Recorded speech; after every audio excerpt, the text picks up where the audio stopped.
The young lady realizes that she is being used by her own family and who is now turning to her sister. After which he tells her to wake up, and the girl understands that she is the second daughter of the Hassel family, and her name is Lunacia. The young lady rises from her bed, and her brother, with a bright smile on his face, says that she finally woke up. This guy is the eldest son of the Hassel family named Soleil. The guy then says that he has an important exam today, for the right to become a knight as their father wished, and he is obliged to pass this exam. So the guy now folds his hands and prays to the girl for her to look into the future and find out the answers to the exam for his sake. The girl understands that this is a spoiled older brother who turns to her only when he needs something. And the young lady then asks if her brother understands that this way he will not become a worthy knight because he needs to use his own knowledge. The guy then claims that he knows and he doesn't need answers to all the questions, but only a couple. The girl then says that she hasn't been feeling very well lately. But at this time, someone else bursts into the room, and it turns out to be the young lady's sisters, the eldest daughter of the Hassel family named Rosalind, and the third daughter of the Hassel family named Cynthia. The girls then wish their brother and sister good morning. Well then, the elder sister turns to Luna and asks if she is still lying around. But their dad will be furious when he sees how lazy she is, so the girl claims that she came to wake her up. The main character then says that it is because but the girl immediately interrupts her and tells the young lady not to worry, because it's in the order of things when the older sister covers the punctures of the younger one. The main character then thinks about what the punctures mean and realizes that she has been feeling terrible lately and therefore allowed herself to sleep a little longer. But even such an indulgence is not allowed to her in this family. The lady in the red dress then asks if sister will read her in return, but that is her future. After all, tomorrow she has an important business deal to buy a new mine, and she asks if this mine will pay for itself if she becomes the owner. The blonde then claims that this is all for the sake of their family so the girl can watch. Luna then turns to Rosaline and says that reading the future drains all her strength, so today she wanted to.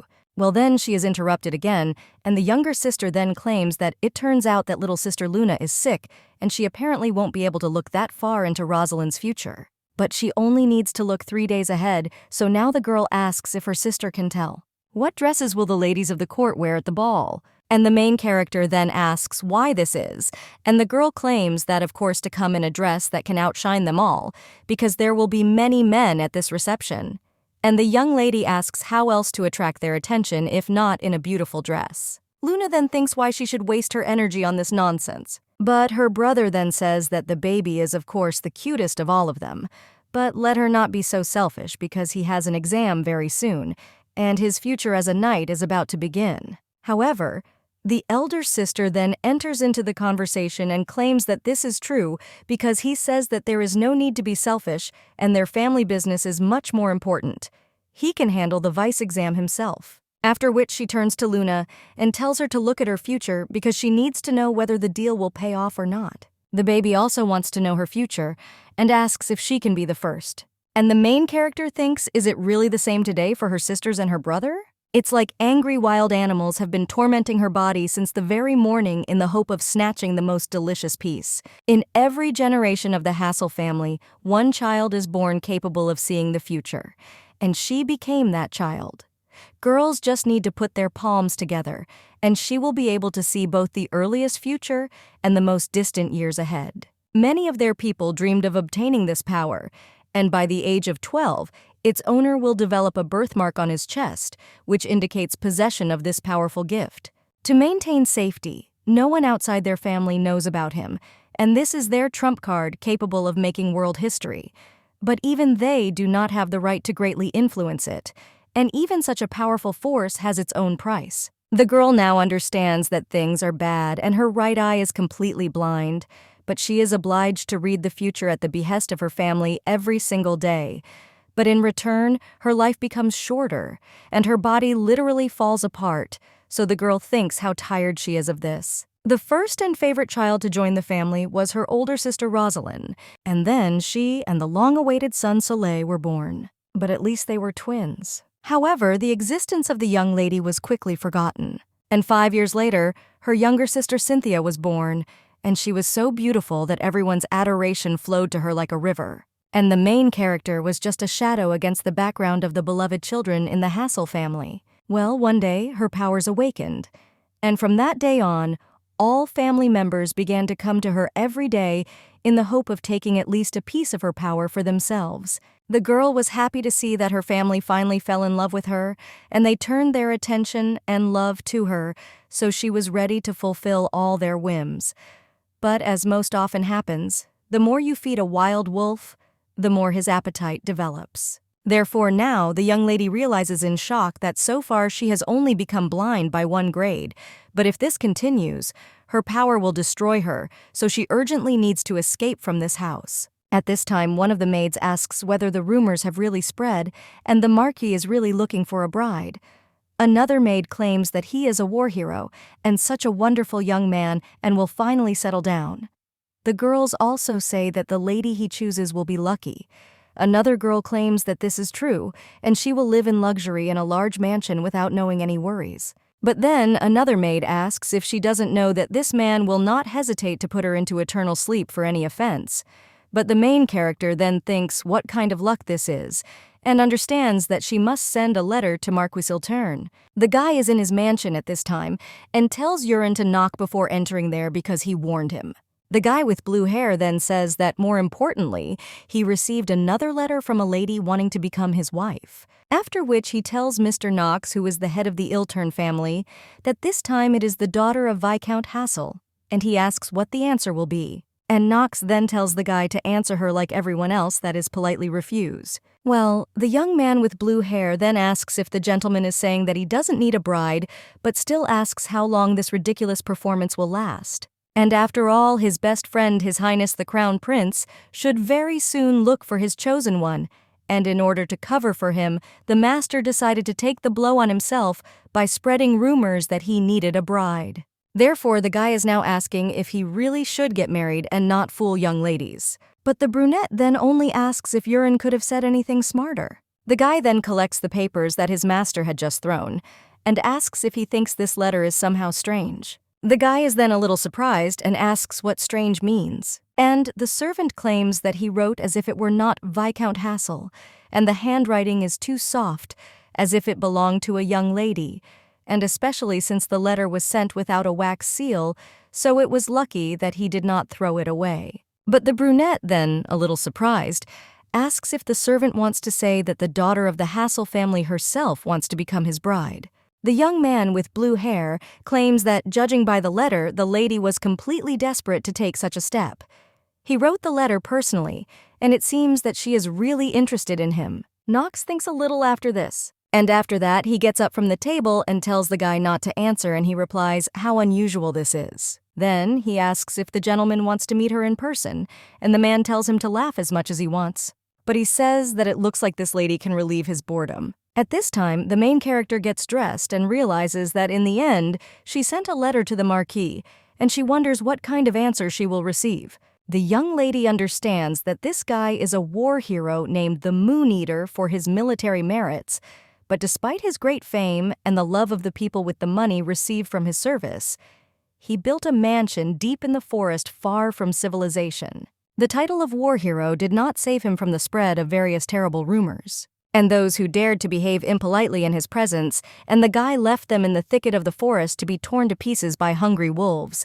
They say that people could lose their arms and legs, and in the worst case, fall into eternal sleep. In addition, rumors spread that the Marquis was looking for a bride, and this began 3 months ago. The nobles who immediately heard the rumors began sending letters to the Marquis, with recommendations pay attention to their daughters, but he didn't like anyone, but the girl understands that no matter what he should like her. Otherwise she won't last long in this family, and now the maid turns to Mrs. Luna. Then he asks if something is bothering her. The girl then releases her gaze and says that no, and everything is fine, and the woman claims that she heard her groom is coming to her today. And he wants to discuss the details regarding their union.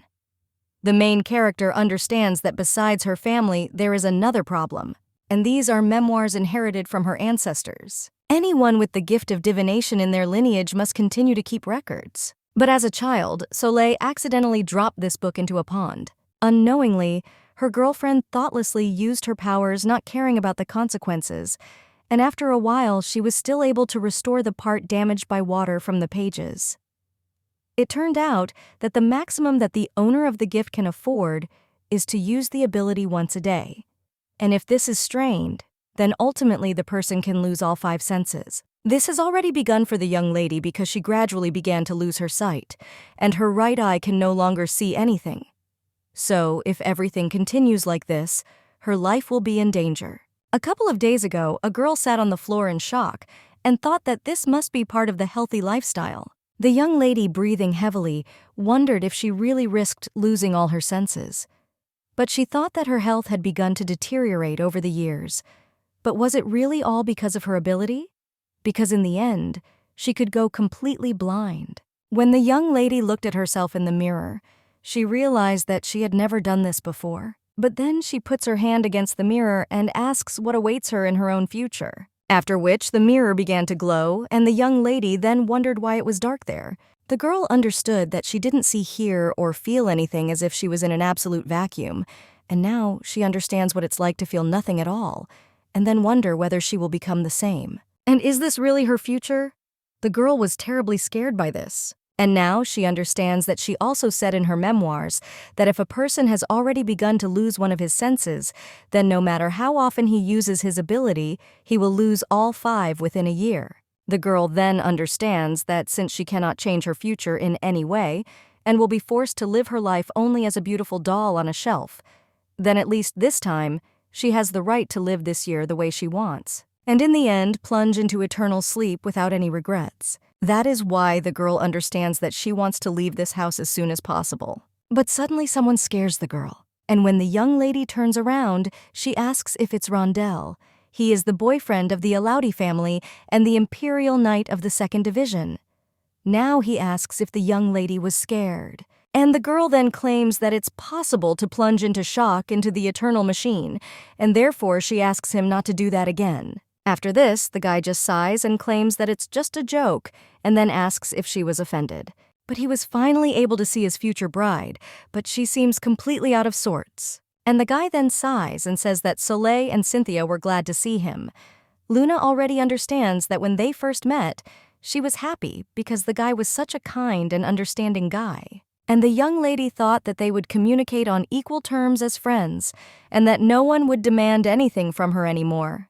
But everything was a little different. The main character now apologizes for his rudeness, but claims that she has been unwell lately, and then asks if she can ask him for a favor. The guy then asks which one. But then he asks if it really can't wait and asks her to better read his future. And again, in 3 days, there will be an important campaign, and he needs to know what to be prepared for. After this, the young lady realizes that, as expected, he also does not care at all about her poor health. Rondell is the son of the Alaudi family, and it was famous for the fact that all their ancestors were outstanding knights. But Rodnell had no insurance talent, but still achieved a place in the 2nd Division. However, this is only thanks to her abilities, and since he is her future husband, his father told him about their family secret. The guy has changed since then, and he started using it like her whole family. But the young lady understands that she wants to break off the engagement with him, and if she opposes it, then no one will listen to her. But if the Moon Eater himself becomes interested in her, then everything will be different. The guy now turns to the moon and asks to read his future. After all, she was so lucky to be born with such a gift, so let her share it with her loved one too. The main character then looks at him furiously and thinks how dare he. After which, she screams out his name and wants to say something else, but at the same moment, the maid comes into the room and says that the lady has just received a letter. The girl then wonders if this is the very letter she was waiting for, after which she turns around and says that Rondell is free, to which the guy is surprised and asks what she didn't agree on. But the main character then claims that she told him to leave, after which the guy is even more surprised and the young lady takes the letter in her hands. He sees that Knox did answer, and this is undoubtedly a letter from the Moon Eater. A short time later, the young lady is already heading to the mansion in a carriage. And when he sees him, he realizes that he looks much more sinister than they said about him. The Marquis invited her to a personal meeting, and although the young lady's family was not against it, however, a little time ago when the young lady was at the family table, her father asked if she understood what she was talking about. The girl then answered yes, And the father hit the table with all his might and then screamed, "What the hell is she doing then? And doesn't she realize how important the alliance with the son of the Alaudi family is for their family?" Therefore, he furiously asked why she was doing this. This family is the head of Hassel, whose name is Nicholas. The young lady then turns to her father and asks him to listen to her first. But when a girl wants to take a glass of water, her hand does not obey. And then, Luna doesn't intentionally drop the knife on the floor. The man then says how clumsy his daughter is and then gives orders. The maid is quick to change the cutlery and she obeys. The man then says that the Rain should not forget that she is already engaged and her fiancé's name is Rondel. After all, it's not enough that she sleeps all day long, but also refuses to read to future members of her family coming up with stupid excuses. But as the owner of such a strong gift, she is obliged to use it for the benefit of others and help her sisters as well as her brother. The girl then realizes that he said it again, and my father always talks only about this. The mother of a young lady who is the wife of the head of the Hassel house and her name is Sanrea. Now he tells Luna to listen because her father is right. Rosalind founded her own business and gives most of her profits to her family. Soleil is studying at a prestigious school and is preparing to become an outstanding knight in the future to bring good glory to their family. And little Cynthia is trying so hard to find herself the right chosen one that they will approve of the main character, then thinks that only they all always demand something from her for the prosperity of their family. And the young lady's mother then continues and says that, like other children, Luna must have her own responsibilities because she must help her family and her fiancé using her gift. Therefore, they cannot possibly approve of her decision to break off the engagement. Rosalind then asked her sister if she and Rondel had really quarreled, because if she felt so bad, then maybe they would call a doctor. The other sister then says that no matter how much they quarrel, it is too much to break all ties so abruptly. Soleil then cries out that this is true because Rondel has always been there for her in difficult times, and she should not do this to him. The young lady then understands that no matter what she tells them, they absolutely do not care about her opinion. But she herself is to blame for this. She naively thought that they would at least understand her a little, but it's not like that at all. The young lady's father rises from the table at this time and says that in any case, he needs to think about her proposal. After which, everyone gradually began to disperse, leaving the young lady alone. And the girl understands that becoming the bride of a famous warrior was her last opportunity to convince her parents. Therefore, the girl thinks whether she should confess to them that because of the use of the gift, she is becoming weaker every day, although she thinks that they will not care, because her parents will simply make the most of her last year of life. But now, being in the carriage, the girl understands that there is no turning back, and she cannot give up so easily because she has already received a letter personally from the Marquis. And once she was able to interest this person, she cannot turn back. The man who is driving the carriage then claims that they have arrived. And the young lady then thanks him, but when she gets out of the carriage, she suddenly hits herself. And the man then asks if my lady is okay. The girl replies that she herself thinks how inconvenient it is for her to live with one eye. The servant then tells milady that it is very dangerous there, and then asks if she really wants to become this gentleman's bride, because if she is afraid, then maybe she shouldn't go further. Well, the main character then asks if he thinks so maybe she was born to be there. The man then asks what she is talking about and claims that he doesn't understand at all, but the young lady then thanks him for agreeing to accompany him there, then states that she hopes his future will be full of abundance and happiness. The Marquis then looks out the window and asks if the girl has arrived. Then he puts on his coat and tells Urin that it's time for them to go. And the young man with blue hair says what a happy gentleman he is and asks if her presence really affects him that much. When a young lady enters the Marquis's room, she swears and says that she is glad to meet for the first time and also says that her name is Lunacia Hassel. The girl also claims that she is grateful that he was able to make time for her despite his busy schedule. But then the young lady suddenly hits her foot on the table and screams in pain. Well, then she immediately smiles and asks for forgiveness, after which she claims that she doesn't see where she's going at all. The guy claims that everything is fine, but then he wonders if the girl is blind in her right eye. The young lady then shakes her dress and then states that she should probably get straight to the point, and the young lady asks the master to take her as his wife. The guy then looks at her a little surprised and says that it seems she is there because she is driven by rumors. But he claims that unfortunately he has no plans to get married in the near future. His younger brother already has a fiancée, and most likely after the birth of the child he will lose his place as head of the family, and he just had to start this rumor so as not to lose his post so early. The young lady then says that he would not like to leave this post at all, and then asks if she is right, after which the girl touches the Marquis's hand, and he takes it into his own. The man then asks, a little surprised, what she is doing, and the main character replies that the Hassel family has one peculiarity. In each of its generations, a child is born capable of seeing the future. The Marquis is then a little surprised, and the young lady claims that everything the owner of the gift needs, this will be touched by a person's hand, and he will immediately be able to see the future near or even very distant. The man thinks a little after this, and he wonders if the legend about the Hassel family's detractors is true.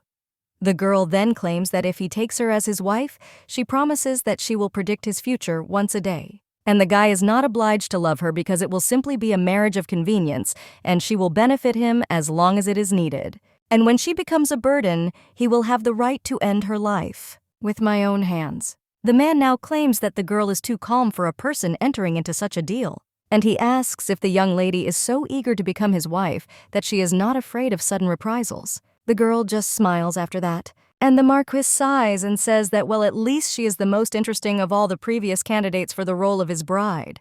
And the main character then says with a smile on her face that this is so. However, before she can finish speaking, the Marquis interrupts her and claims that he absolutely does not believe her words, and if the girl is really able to see the future, then let her read it, and he asks what will happen in this room here and now. And the main character then begins to use her gift. Well, when the young lady lets go of the guy's hand, she suddenly feels tired, and her strength begins to leave her. When the young lady comes to her senses, she asks to forgive her, and also states that when using the force, she feels a little tired in her body, but she will be fine. So don't let him worry. After this, the man is a little silent about the young lady, claiming that now the maid will bring him tea, and perhaps she is new, so she will forget to knock and enter without his permission. But due to the uneven carpet at the front door, it will bend and fall. The maid will not be harmed because the Marquis's friend will have time to catch her, but some of it will spill, and the cup will break on the floor. Therefore, the young lady now claims that if he tries to straighten the carpet now, the future may change. Well, at the same moment, the maid comes into the room and asks the gentleman for forgiveness, after which she claims that she brought him tea, but does not have time to finish her sentence before she stumbles over the carpet. The young man with blue hair then grabs her, preventing her from falling, and the main character then apologizes, but he claims that the future will turn out to be impossible to change. The brunette is a little surprised after this, and his friend too. Well, after that, the Marquis smiles and says that this is interesting, and also claims that he understood everything. And he claims that he is still not clear on how the young lady's ability works, but he claims that for now, he believes her. The main character then thanks him for his trust, and at this time, the Marquis turns to the maid and says that she will do the cleaning later, and he needs tea so she can go. The maid immediately agrees and says that she obeys and then leaves. And the Marquis then says that the young lady's gift is certainly very valuable, and if his memory does not fail him, then Viscount Hassel has 3 daughters and a son. And the second daughter of the family already has a fiancé, so now the man asks if this is true. The main character then wants to answer that this is not true, but the guy with blue hair then claims that he remembered, and the Hassel family promised their second daughter to the son of the Alaudi family for the sake of a profitable alliance. The young lady is a little silent after that. Well then, she answers that everything is true, and she was engaged to Rondel Alaudi. However, she has already filed a petition to break off their engagement. The girl understands that she has come so far and is not going to back down. And the brunette thinks a little at this time, and the young ladies claim that if she alone opposes this engagement, then no one will listen to her words, so she would like to enlist his support. And all because she never wanted to be a couple for Rondel. The Marquis and his servant then look a little puzzled. But then the brunette suddenly starts laughing, and she asks if everything was really so obvious and she just didn't want to be with him. The Marquis also says that apparently she disliked the son of Count Alaudi so much that she decided to turn to him. The young lady then repeats the word disliked. But then he also smiles and says that you can say that the girl understands that if she leaves everything as it is, then she will no longer have a chance for a happy future. But if she is with him, then there is a chance that she can change it. The man then realizes that this young lady is full of determination, or her look shows that she is carrying the heavy burden of her past, so he is very curious. Well, the Marquis just sighs and says that he understands, and then claims that it took her courage to go against her family, and he has great respect for such people. Therefore, as a sign of such respect, he will take her as his wife. The main character then says that she is honored to be with the master, after which she bows and thanks him for believing her. The man then claims that in a few days he will transport her to his estate, but it is already quite late, so let her stay there for the night, and in the morning he will prepare a carriage for her and she will go home. The main character then agrees. And the guy thinks that she doesn't seem to really want to return, because as soon as the conversation concerns her family, the girl immediately becomes gloomy and sad. After this, the Marquis turns to Urin and tells him to prepare the best room for Lady Hassel. The guy then replies that he listens and obeys, but when the master comes out, he says what an impudence he is because he has a lot of servants in his castle, and he ultimately places all the responsibilities on him. After which, the guy turns to Lunacia and says that they can go. The young lady then agrees, and when she heads to her room, she thinks that this is wonderful, because the Marquis nevertheless agreed to the marriage, and the main thing is not to spill the beans that her future cannot be changed in any way, and at what price will it cost her to use the gift. Now she will certainly be free, and the girl hopes that she will like it there, but let her still be nervous. However, the Marquis turned out to be not as scary as rumors make him out to be, and yet the young lady thinks that tomorrow she will have to return home, and she is even interested in looking at the faces of her relatives when they learn the main news. From childhood, the girl wanted the simplest things and to be noticed and heard, but this remained her pipe dream. When the girl wakes up, she wonders where she is, but then realizes that she has returned home. The father was furious that she had left the house without their knowledge and locked her there, although they were only worried that they would be able to use it whenever they wanted. So now the young lady is claiming that their family ties are just fake. The girl understands that when her abilities first appeared, she was happy because she thought that everyone would love her and that she would be useful. To her family, as well as to Rondel, she therefore wasted her strength wanting in return only their love, and the girl was too stupid and naive. Therefore, now she asks out loud whether Marquis Iltern will come for her as he promised.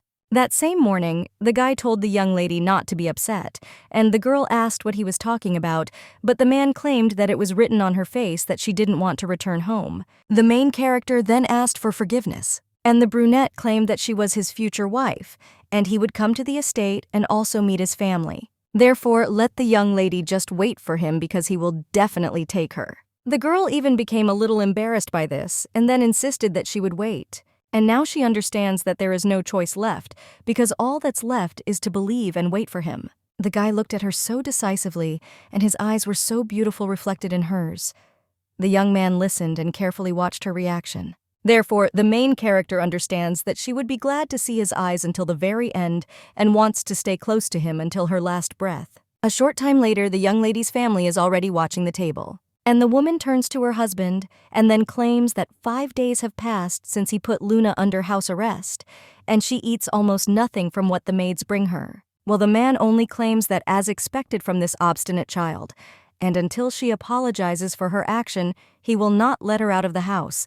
Otherwise, she will not learn the lesson at all. The younger sister, the young lady, then says that she still wonders where her sister spent the night, and Rosalind replies that she probably ran away to the city and stayed in some hotel, but she behaves like a little child and would have apologized quickly and be done with it. After all, she urgently needs help from this girl because very soon there will be a major deal with new business partners. The baby also claims that she needs a prediction because in a few days there will be a score, and she must find out everything about it. Soleil then gets up from the table and says that he also wants to talk to his sister.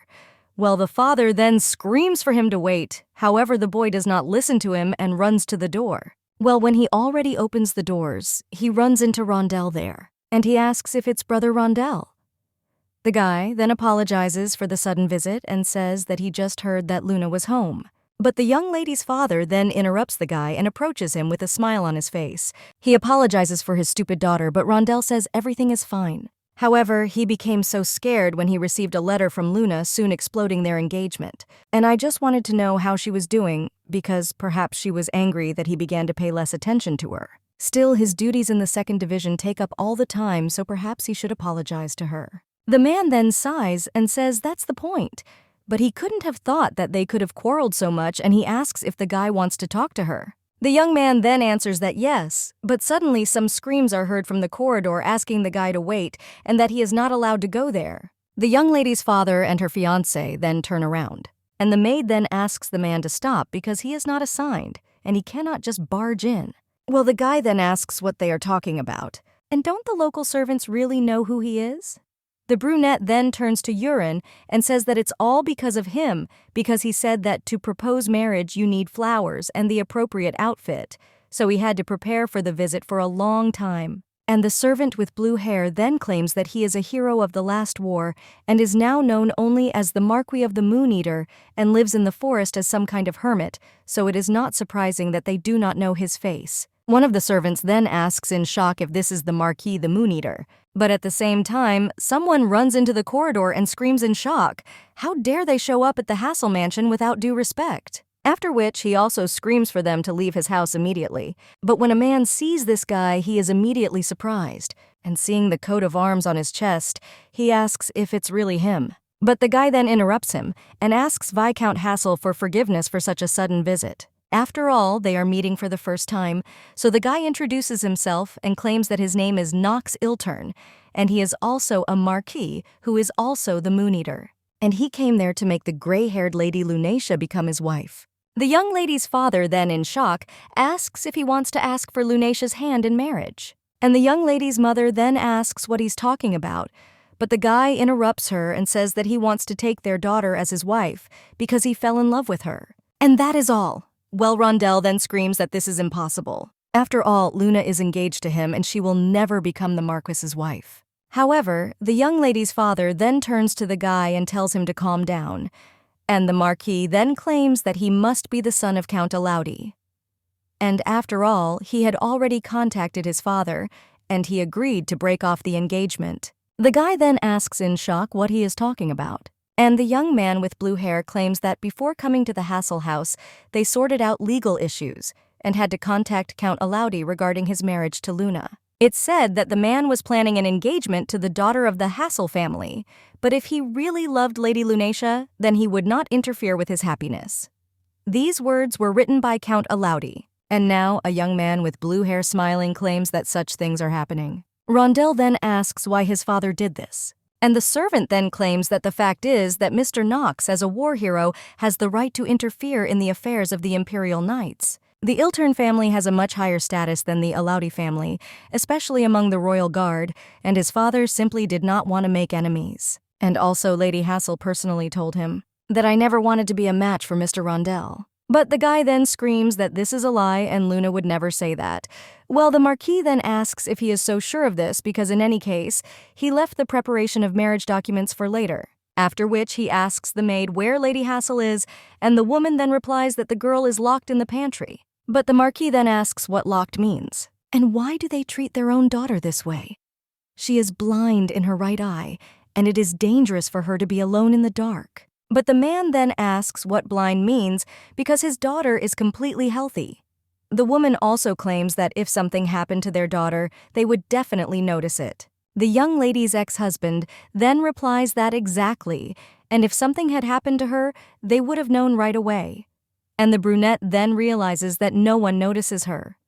Neither her fiancé nor her relatives care about her problems, and she herself no longer sees the point in complaining about anything. Therefore, the Marquis now claims that this is why she wanted to leave this house. After which, he asks the maid where the young lady is being kept, and orders her to take him there. The woman immediately agrees and tells the gentleman to follow her. When a guy leaves, the whole family looks after him, and the third daughter of the family, looking at him, thinks how wonderful he is. And this man is simply ideal for the role of her groom. The main character is in the pantry at this time, and understands that in the end, she is collecting things in anticipation that the Marquis will come and take her, but she has nothing else to do there. The girl picks up one of the dresses and thinks that she doesn't really want to take a lot of things with her. And before she was locked, she managed to take a couple of dresses from her room, and of course she also took her memoirs with her. But then the young lady notices the brooch and realizes that Rondell gave it to her on her birthday last year, and the guy probably just asked the maid to buy any beautiful trinket to suit her taste.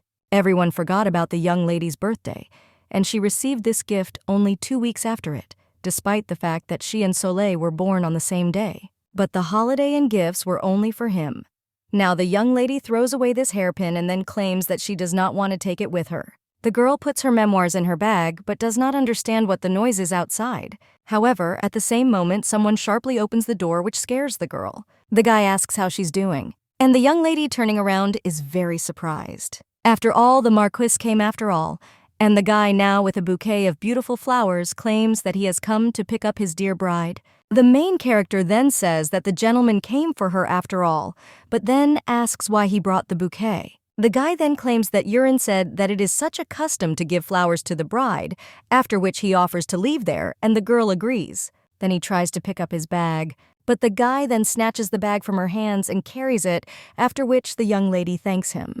But suddenly, someone screams for Lunacia to wait, and when the young lady turns around, she sees her ex-husband and father as well as everyone else from the family.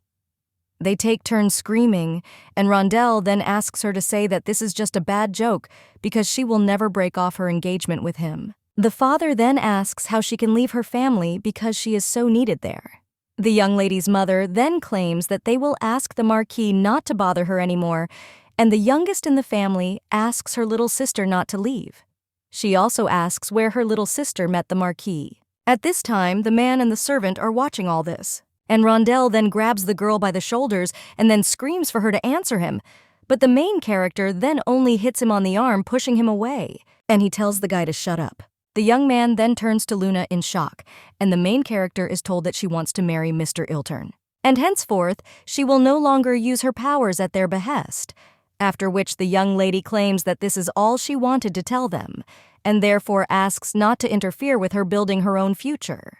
The Marquis then puts his hand on her shoulder and claims that this is well said, and it was not for nothing that he chose her as his bride, after which he claims that from now on they will be allowed to see Lunacia only with his permission, and they will no longer ask her to look into their future. The father then shakes in shock and asks if the girl revealed her secret to the Marquis, and this shouldn't have gone beyond their family. The main character then claims that she and the market will very soon become a family, so she doesn't see any problems and doesn't want to hide anything from her future husband. Rondell then screams that he understood everything and the Marquis wants to take the girl as his wife only because of her abilities, after which he turns to the moon and claims that the man is simply using her and let it begin. Well, the main character then just turns around and claims that those who used her were all of them, and she has nothing else to talk to them about, after which she tells the master that it's time for them to go. And the guy just asks if the lady is sure, and if she wants to say goodbye to her family.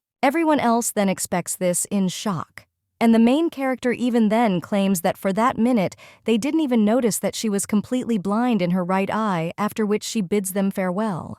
A short time later, a young man with blue hair happily claims that they have arrived. He welcomes sweet Lunacia to the Iltern family residence, and the main character is then only surprised and says what a wonderful bedroom it is. The guy then reports that they put the bouquet in a vase with water and had to prepare for her move in a hurry. Yurin also claims that her personal maids will come to her a little later, and the girls will have a good rest because we have suffered so much these days, and also let her convey her wishes about dinner to the maids and ask them to prepare a warm bath. The young lady then turns to the gentleman and thanks him, but asks to listen, after which she claims that she is obliged to predict his future once a day. Starting from that day, the guy then replies that yes, he remembers about their deal, and concluded it because her gift is very useful.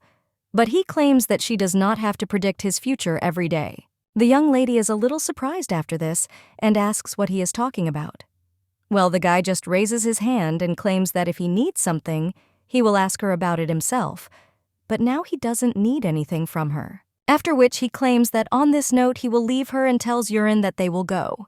The guys then agree and wave his hand as if saying goodbye, and the young lady remaining in the room realizes that she is alone again.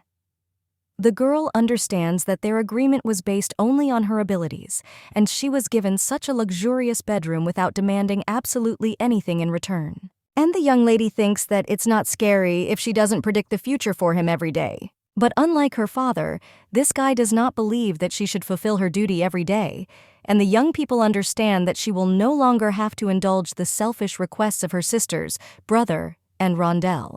And all this thanks to the Marquis.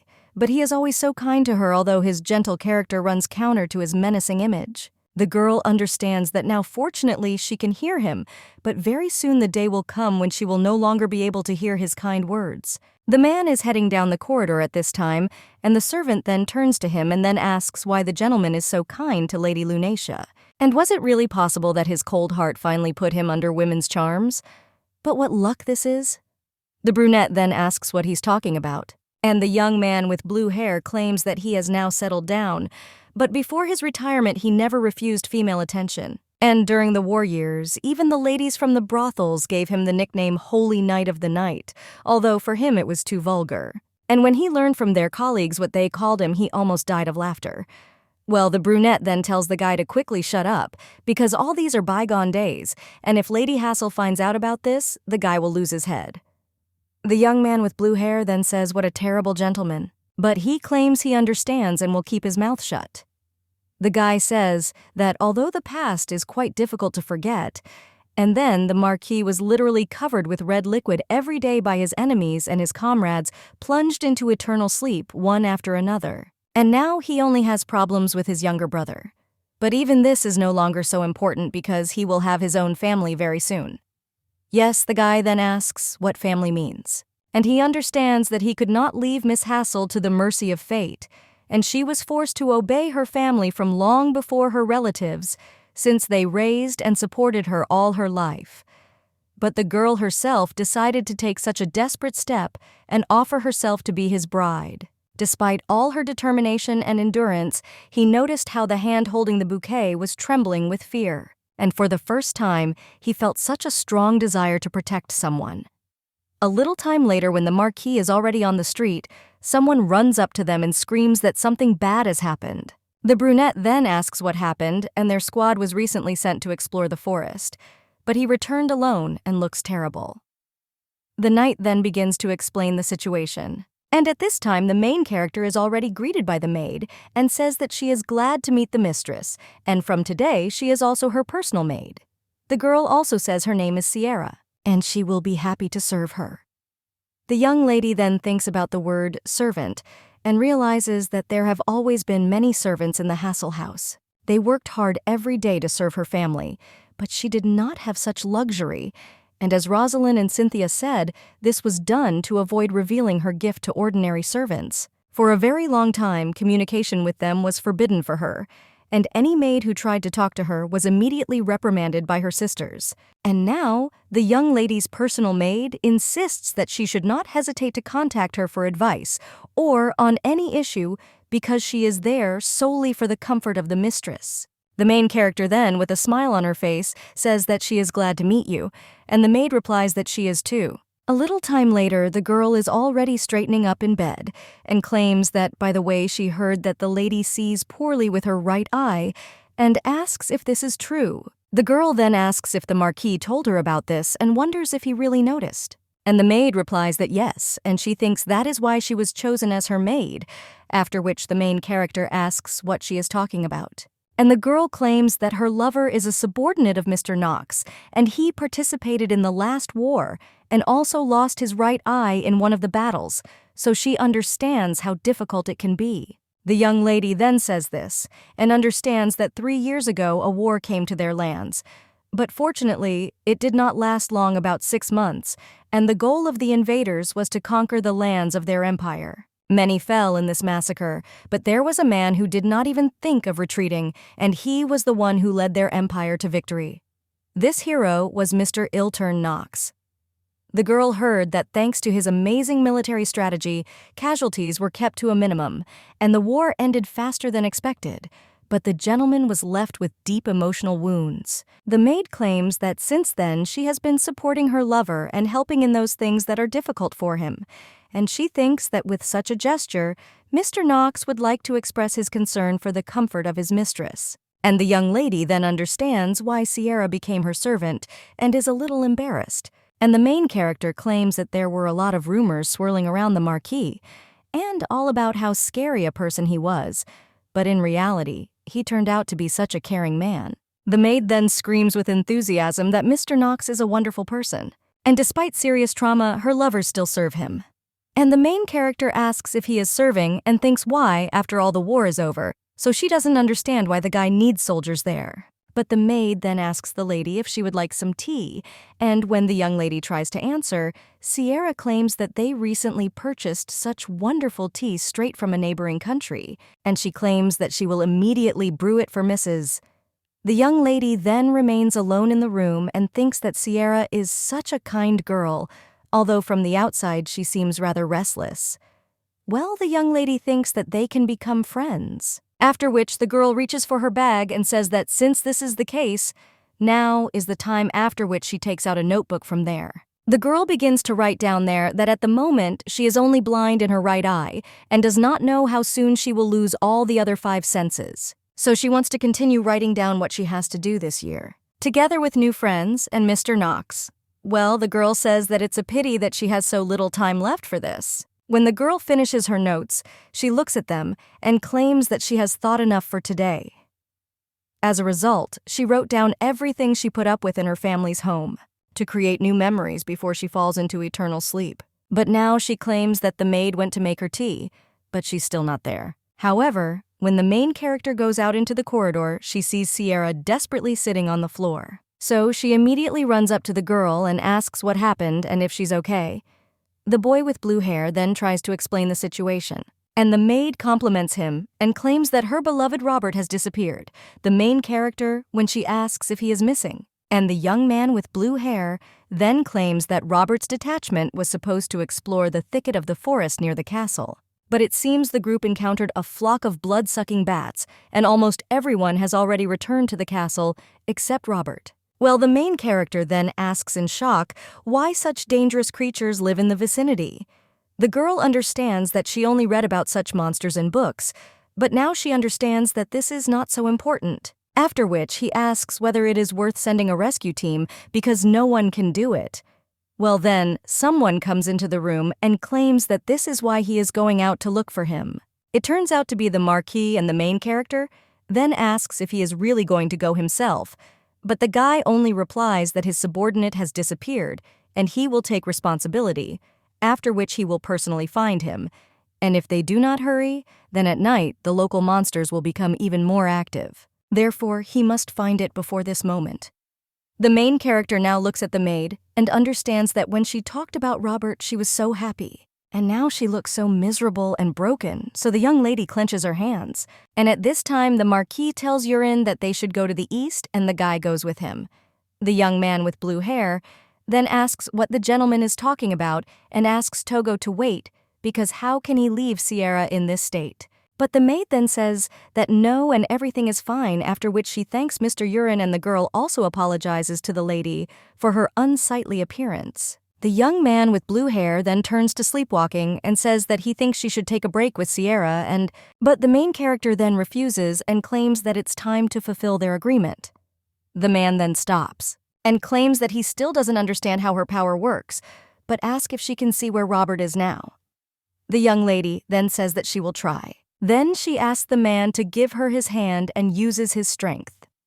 Well, then the young lady sees how the gentleman will come to the scene later, and at that moment the bear will already tear Roberto to pieces, after which the maid will cry a lot when she sees the lifeless body of her husband. And the young lady now opens her eyes in shock. The Marquis then asks what happened and what she saw, and the main character then replies that he will not have time to save Mr. Robert. The guy asks what she is talking about, and the young lady replies that a bear with a crescent-shaped scar on his forehead will attack Mr. Robert in a cave, and it looks like this is that bear's lair. The man then asks why he will be in the cave with the bear, since the detachment was exploring another part of the forest. The boy with blue hair then also claims that a bear should not have appeared in the bat's territory. And the main character then asks you to believe her because right now, Robert is in the cave. The brunette then claims that if she was mistaken, then the guy could die. But after that, he says that he believes Lady Hazel, after which he turns to the young man with blue hair and tells him just in case to send a detachment of those who can still fight to the east, where Roberto was last seen, and the guy obeys. And the Marquis then claims that he will go instead of what Lady Hassel said, that is, to the bear's den. But the main character then asks if he will go alone because it is very dangerous. But the guy just puts his hand on her cheek and promises that he will save Robert because thanks to her strength, they will definitely return alive. The young lady then looks at the guy a little embarrassed, and the Marquis then turns around and tells Urine that they are moving forward. Well, the young man with blue hair only claims that the gentleman does not have to constantly pretend to be a tough guy. The main character then folds her hands and in her thoughts asks them to return safe and sound as soon as possible. That same evening, the girl wakes up on the sofa and wonders where she is now, but then realizes that she was waiting for the Marquis to return, but eventually fell asleep. And when the girl looks out the window, she realizes that it is already evening and immediately gets up from her seat. But she does not understand where the Marquis and Mr. Robert are. At the same time, a servant with blue hair comes into the room and says that he knew that since she was not alone, who would he find her there? The girl then turns to Mr. Urine and asks if they found Robert. However, the guy then just points to the room behind him and tells the girl to take a look for herself. And when the young lady does this, she sees the maid hugging her master with a happy smile on her face. The main character then, with a smile on her face, says that thank God everything is fine with him. The young man with blue hair then claimed that they found out why Robert was there. And it turns out that when attacked by mice, he stumbled and fell off a cliff, after which he had to look for the way home alone.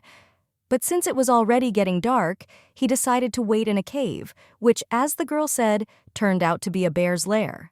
And thanks to the lady, they found Robert safe and sound.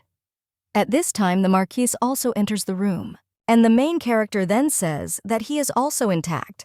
But the man then asks who he is. In her opinion, some bear is not able to defeat him. But he then bows and says that more importantly, thanks to her, they were able to save his subordinate. So the guy claims that he is extremely grateful for her help.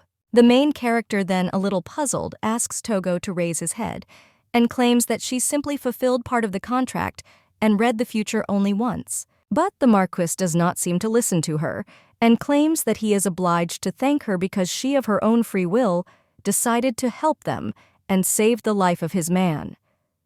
After this, the guy turns to Lady Hassel and says that they couldn't have done it without her, so he thanks her. The main character then looks at him a little surprised and realizes that in her family, she had the responsibility of reading everyone their future, and her strength was taken for granted. No one thought to thank her for this, but her abilities helped save someone's life, and for the first time the girl heard sincere words of gratitude, so it's so nice. The young man with blue hair then claims that Sierra and Robert do not know about her gift well.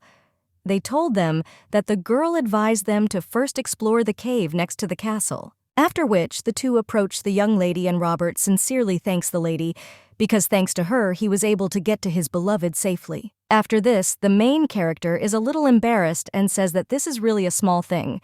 But then she turns to the Marquis and claims that she wanted to ask him something, after which the girl claims that he seems to be looking for a place called the Moonlight, but then the young lady asks why he needs this. However, at the same moment, the young lady's right eye begins to hurt, and the girl realizes that she can't see anything, and she hasn't used her abilities for a long time, after which the strength leaves the young lady and she collapses. The Marquis at this time does not allow her to fall and asks what is wrong with her. However, Luna never opens her eyes. The girl remembers her childhood and how she cried in the corner. Well then, her grandmother came into the room and asked what the baby was doing. The girl then answered with tears in her eyes that her dad had scolded her. But Rosalind and Solya quarreled over some trifle, and she stood between them trying to calm us down.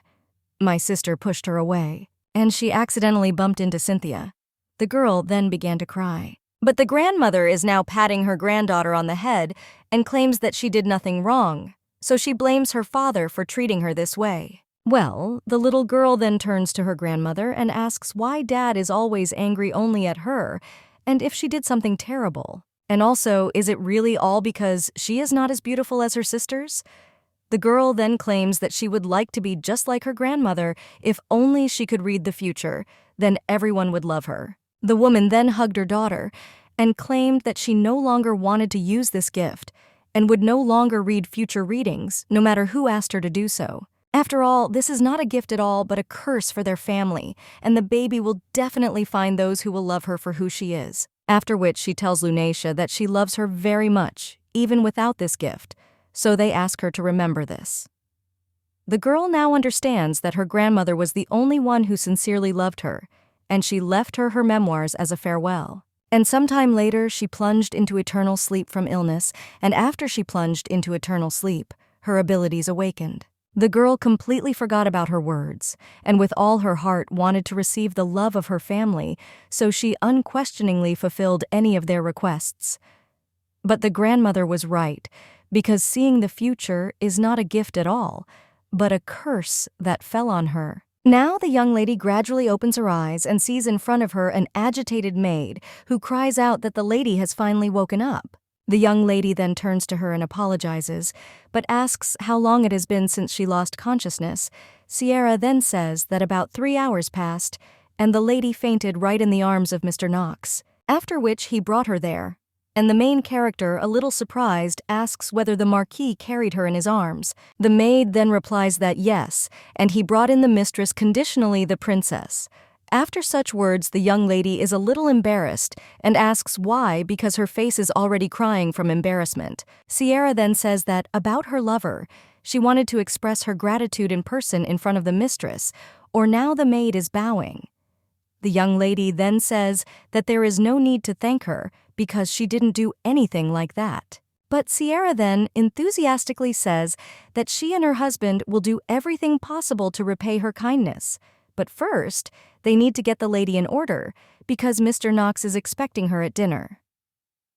The main character then asks that it's already quite late, and he wonders if the guy has been waiting all this time to have dinner with her.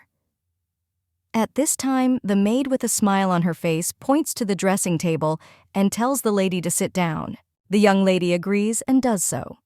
A little time later, she already goes down to the dining room, and when the Marquis sees the girl, he asks if she has woken up and how she is feeling. The main character then replies that yes, she was just tired during the day. That's why she fell exhausted. The girl also says that the gentleman had to wait for her.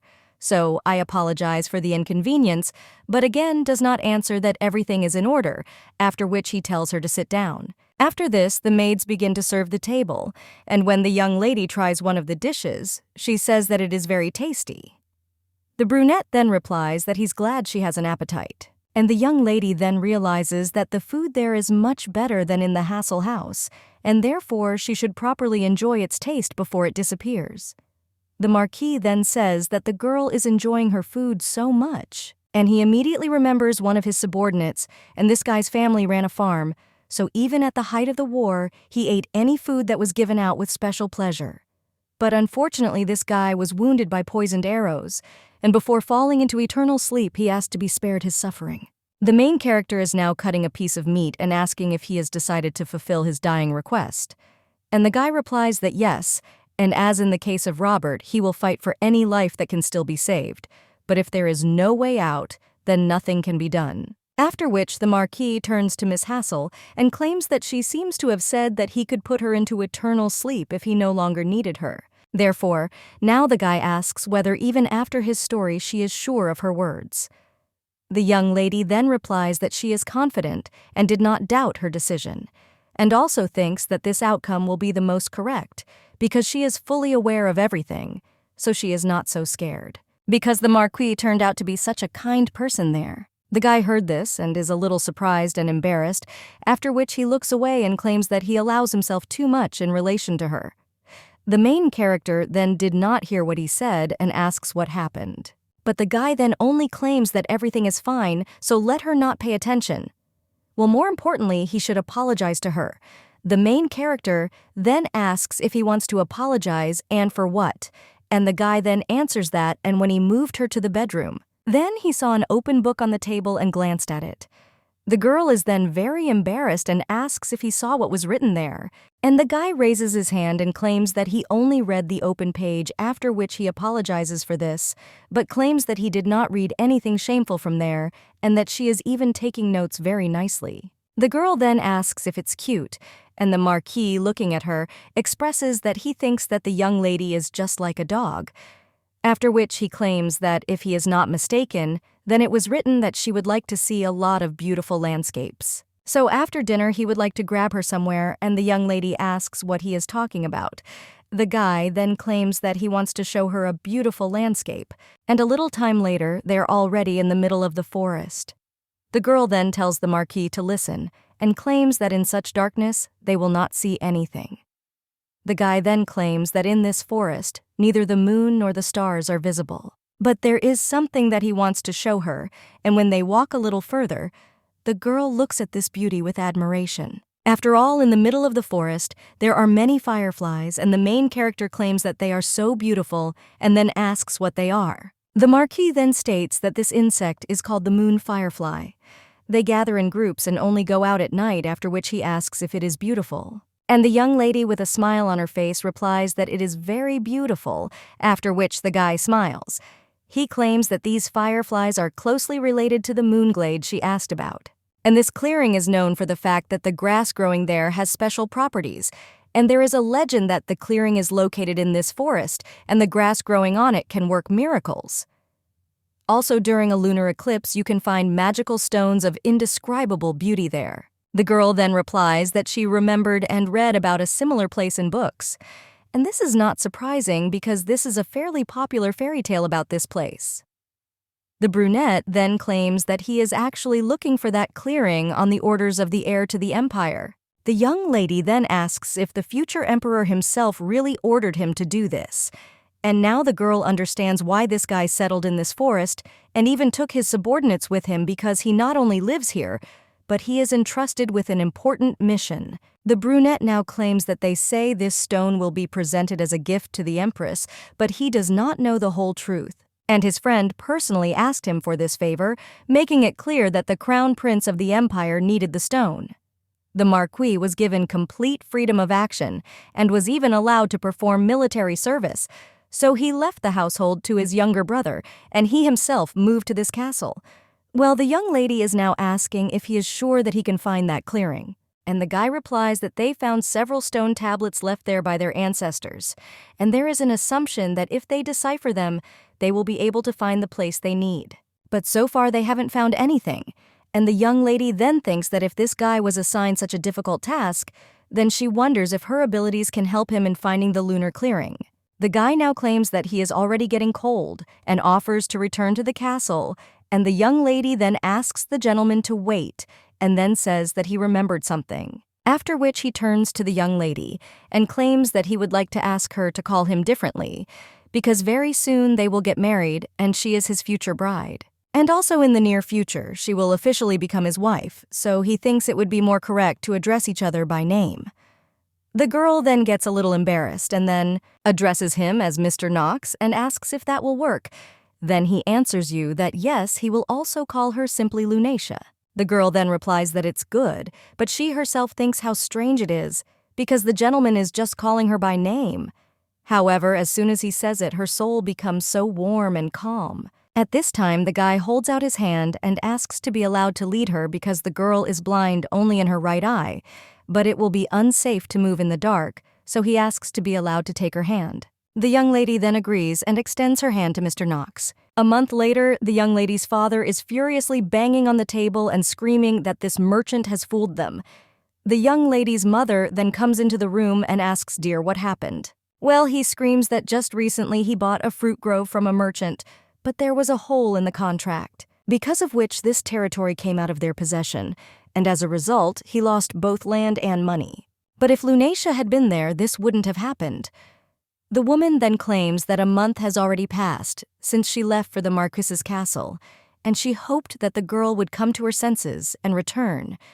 But it turned out not to be so. Soleil's grades deteriorated noticeably, and Cynthia stopped attending social evenings. Only Rosalind is doing well, and despite the absence of Lunacia, she is making progress in her business and does not incur any losses. Well, the man is now screaming that they also broke off all ties with the Alaudi family and all their troubles because of the behavior of this stupid girl, because she so wants to make their family unhappy. Rosaline stands outside the door at this time and is silent, after which she decides to leave. Well, then one of her subjects meets her in the corridor and says that he has finally found the lady, and then claims that he brought her a sales report for the month as she asked.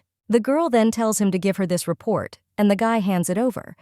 But when the woman sees that everything is not very good, she squeezes this paper and claims that this cannot continue, and she needs to see her future again. A month has already passed since Lunacia settled in Mr. Knox's castle, and now she runs to her future husband a little excited. The guy then asks if something happened, and the young lady asks to be allowed to read his future before the expedition, because he could get into trouble if she doesn't. However, the guy then says that there is no need, and they will manage without it, because today they will head along a safe route, and unforeseen situations should not arise. But the girl helped them yesterday because thanks to her they avoided meeting the wolf, and no one was hurt during the entire expedition. Well, the young lady then asks what is their agreement, but the guy then just puts his hand on her cheek, and she asks if he didn't tell her that he wouldn't stick to it. And even more so, using the gift exhausts her greatly, because once a girl slept for 3 whole days because of this. The young lady then says that everything is not so, and the young man with blue hair then turns to Mr. Knox and claims that his wife just wants to be useful to her husband, and asks, is it so bad, and then asks what the guys think, but they answer that they are like no, and they are so jealous of the master. After which the servant with blue hair claims that his wife is such a nice lady, and she even made them cookies the other day, after which they thank the lady again. And one of the knights then says that he also wants to try the lady's baked goods. But another knight then says that Robert is also a little jealous, because the lady has become the best friend of his beloved. Well, the man then shakes that this is not true. And the Marquis then turns to the young lady and asks if she baked sweets for the knights, and he asks if this was one of her wishes that she wrote down in her diary. The girl then answers yes, a little embarrassedly, and the brunette then claims that all his subordinates are because of this. He's just crazy about her, but he claims that he really liked her cookies, and they really were incredibly delicious. The young lady then embarrassedly thanks the gentleman for his praise, and all the knights watching this just smile. But when the Marquis turns around, they immediately turn away, and one of them claims that they should try harder this time too. The young man with blue hair then turns to the cutie Lunacia and tells you not to worry because today they will not look for the moonlit clearing. And they received an order from the Crown Prince to explore the territory where there are useful resources, and there should be no monsters there. The young lady then remembers the prince and realizes that he seems to be on good terms with Mr. Knox. And at this time, the Marquis gets on his horse and says that they are leaving, after which the young lady says that she will wait for Mr. Knox and also tells him to be careful. A short time later, the young lady is already in the kitchen and preparing something. The girl understands that such wonderful people live in this castle, and unlike the Hassel house, every day spent there is like a holiday for her. The maid at this time turns to the mistress and says that they have lit the stove as she asked. The girl then thanks her and asks her to prepare a baking tray. She understands that she really wants to pay these people for all the kindness that they show to her, so she decided to help them find the lunar clearing. The girl tried to look at Mr. Knox's future in a year, but she couldn't see anything because it was so blurry that she couldn't really understand anything. After that, she slept for about 3 days, and when she woke up, her right eye was completely blind, and now she cannot see far into the future. However, the girl understands that she sees those nearby without any problems, despite the fact that her right eye cannot see at all, but she remains surprisingly calm. The girl does not know how soon the master will notice that she is gradually losing the ability to feel, and how he will react to this. But then the maid suddenly makes a strange sound, and the young lady asks what happened. And Sierra then claims that her beloved recently brought these berries from an expedition, but they turned out to be so fresh, so she thought that they could use them in cooking. But these berries are so sour that they are impossible to eat. The main character then takes one of the berries in her hands and asks if they are really so sour, after which the girl puts this berry in her mouth, although the maid tells the lady that it is not necessary. However, when the young lady tries it, she is surprised. The crown prince of the Sunrat Empire named Gendal is sitting at his table at this time, At this time, a raven flies into the room. And the young man with green hair then asks if this is a message from the Moon Eater himself, although he is sure that this letter was sent by Yurin, after which he unties the letter from his paw and reads it. It says that the search is going according to plan and a full answer will be provided later. But reading one of the lines of His Highness, he is shocked. And he cries out, "Does Nox really have a bride?" When he reads further, he realizes that according to Yurin, the Moon Eater is happy with her. And the guy then, with a smile on his face, realizes that he has not received such wonderful news for a long time. But it seemed to him that these were just rumors about the guy really finding a bride.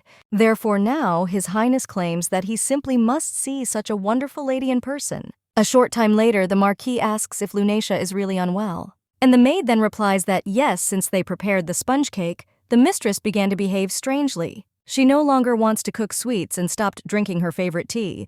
And the young man with blue hair then claims that if you think like that, then from that very moment, the subordinates also stopped receiving sweets from the cutie Lunacia, and they still walk around like they've been lost. The Marquis then says that in addition, she began to eat much less, even at dinner, and the maid is now asking if the mistress is in pain, so she cannot eat normally. The guy understands that for the last few days, he has been busy with documents, and he did not have any time to be alone with Lunacia.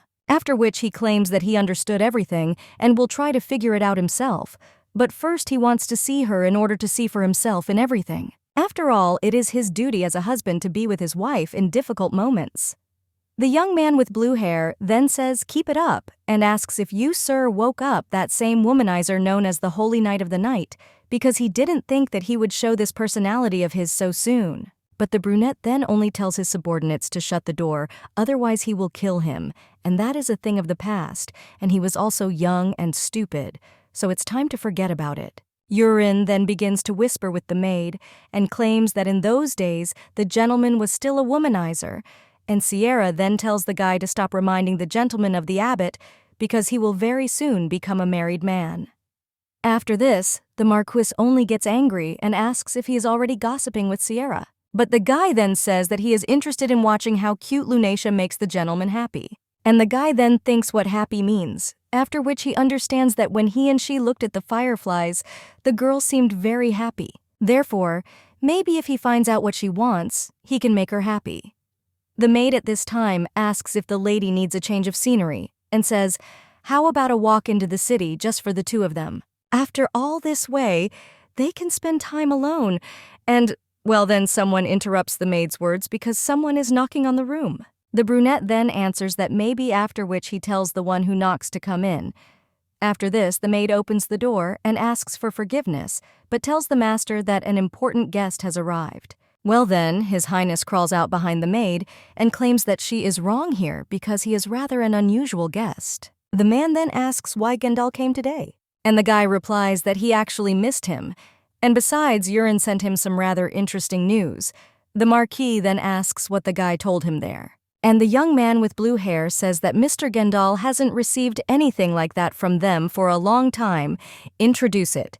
So he thought of giving him a mini report on their successes. But the brunette then claims that it seems, did not ask the guy about this. But the young man replies that he is not his slave. His Highness then claims that he actually came to see his old friend and his new bride. Therefore, now the main character in shock asks if the Crown Prince really wants to meet her. The Marquis then replies that yes, he is already waiting for her in the living room. The girl then realizes that His Royal Highness Prince Gendal von Lysenrus is the beloved Crown Prince of the Empire and the only child of the royal family. Although he is not freedom-loving enough, he is very smart and loves to communicate with everyone thanks to his unconventional thinking. By his age, he has achieved outstanding results in political affairs. And the girl is now wondering if the prince really wants to see her. The Marquis at this time says that if she doesn't want to, then he can drive him away.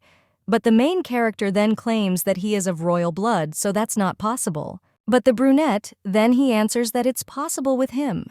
And the young lady then realizes that she and Mr. Knox are old friends, and I wonder how long they have known each other, because if his close friend wants to see her, then she will still meet with him. Therefore, now the young lady refuses and asks to give her a little time to get herself in order, because she does not want to disgrace the name of Mr. Knox. Therefore, I am obliged to greet the Karaganda resident properly. Brunette then claims that if she wants it so much, he won't stop her, but then he wants to say something else. However, she just turns around and says that it's okay if she gets tired of him, then let her tell him right away, and he'll just throw him out into the forest in the Oakham. Luna just smiles and says that she understands.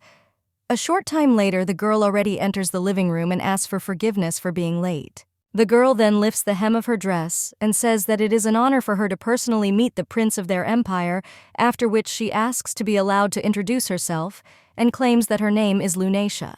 Well, the guy then doesn't let her finish and says that the girl shouldn't be so serious because she can skip all the formalities. After all, he never liked this, after which the young man with green hair tells her to sit down because he just wants to chat. The main character then agrees, but she herself thinks that the rumors were true, and he doesn't look like an aristocrat at all. The guy at this time claims that he is curious how a person like Knox could like her. After all, I knew that his boyfriend wouldn't just marry just anyone. The young lady then doesn't even know how to answer and understands that she just said that if he gets tired of him, he can get rid of her at any moment. But she cannot say so directly about it. His Highness then says that the guy's choice should have been influenced by something very significant. And out of curiosity, he studied documents about the Hassel family. And from old records, I learned that their family can see the future. They also say that in every generation a child is born with a similar gift. The main character is then silent for a while and then sighs. And she claims that this is just a story invented by her ancestors and nothing more, after which she asks whether His Highness really believes in such a thing. But the young man claims that they will start with the fact that he ordered Knox to look for the lunar clearing, which is a place known from legends, and if Lady Lunacia really knew how to read the future, then he would not be surprised that it was she who became his bride. The main character then tells His Highness that let's say it's true, but after that, she asks what then?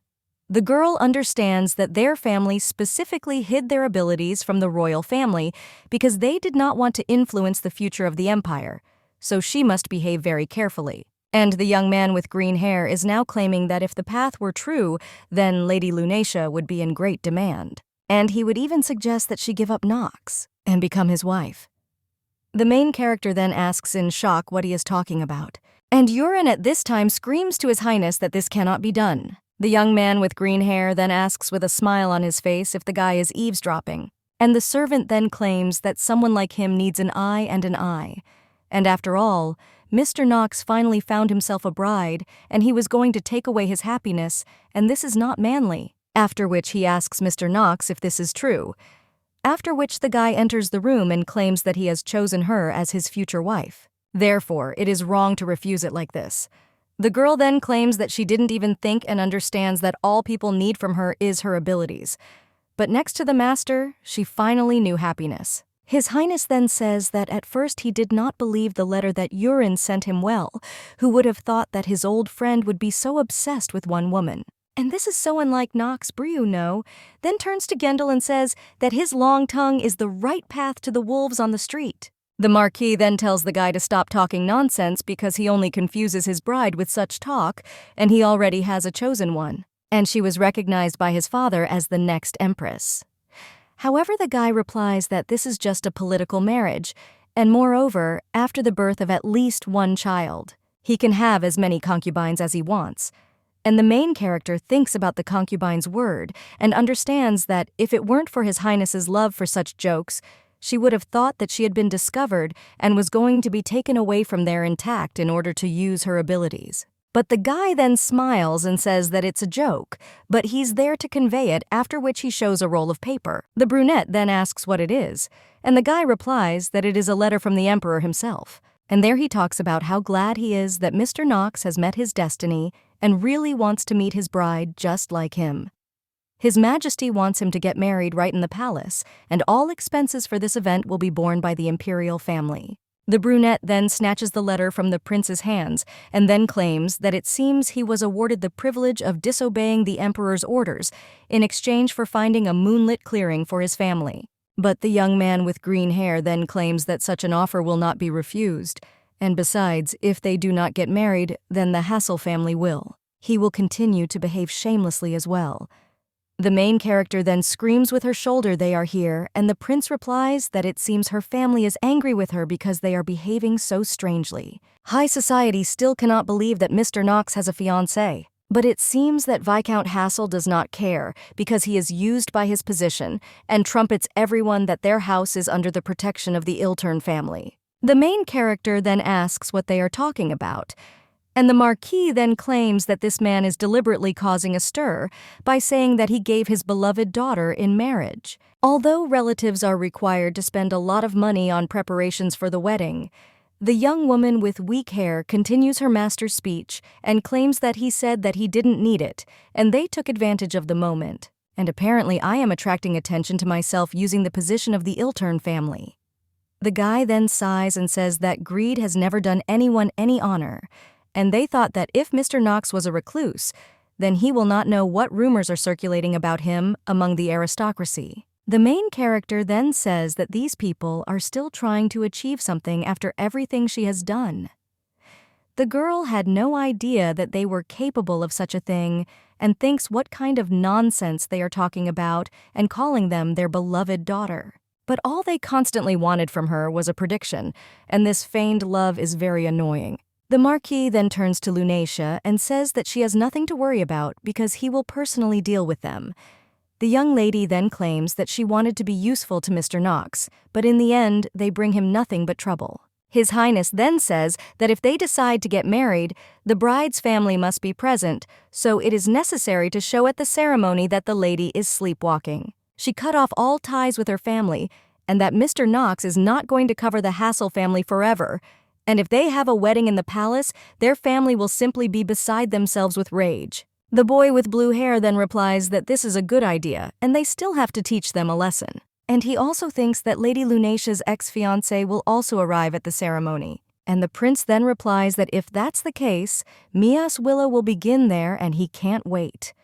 The young lady then realizes that the prince has learned everything about her and starting her disgusting relationship with her family, ending up with a divorce from Alaudi's son. Therefore, you really need to be very careful with him. The guy is now asking if they will agree to hold the ceremony in the royal palace. The Marquis then says how much of a hassle this is, but claims that he thinks they should agree. However, he says that if Lunacia does not want to see her family or Mr. Alaudi, then they will find another way to shut them up. The girl then realizes that she really does not want to see them, but now she answers no and claims that she agrees with His Highness. After all, despite the fact that she has severed all her ties with the past, she is ready to meet him again face to face.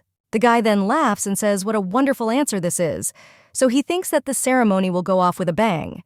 Then he claims that he will discuss all the nuances with his father and tell her the expected date. After which the prince kisses the young lady's hand and asks Lady Lunacia to take care of his idiot friend. However, the Marquis at the same moment looks at him with a furious look and says that the guy seemed to be planning to get the hell out of there.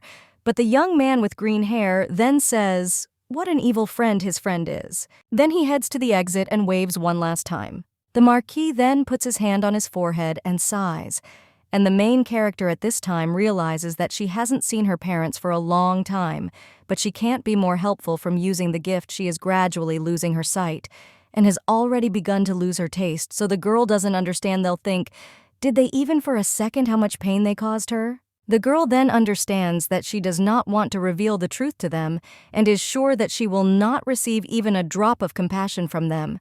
But very soon she and the gentleman will get married, and this is what is important now. The young lady's younger sister is in her mansion at this time and realizes that she loves her family. After all, Daddy and Mommy always spoil her and Sister Rosalind and Brother Soleil, always so kind to her. Well, the girl then understands that more than anyone else in the world, she loves her sister Lunacia because the girl has a special gift of divination, and no matter what she asks of her, she unquestioningly does it.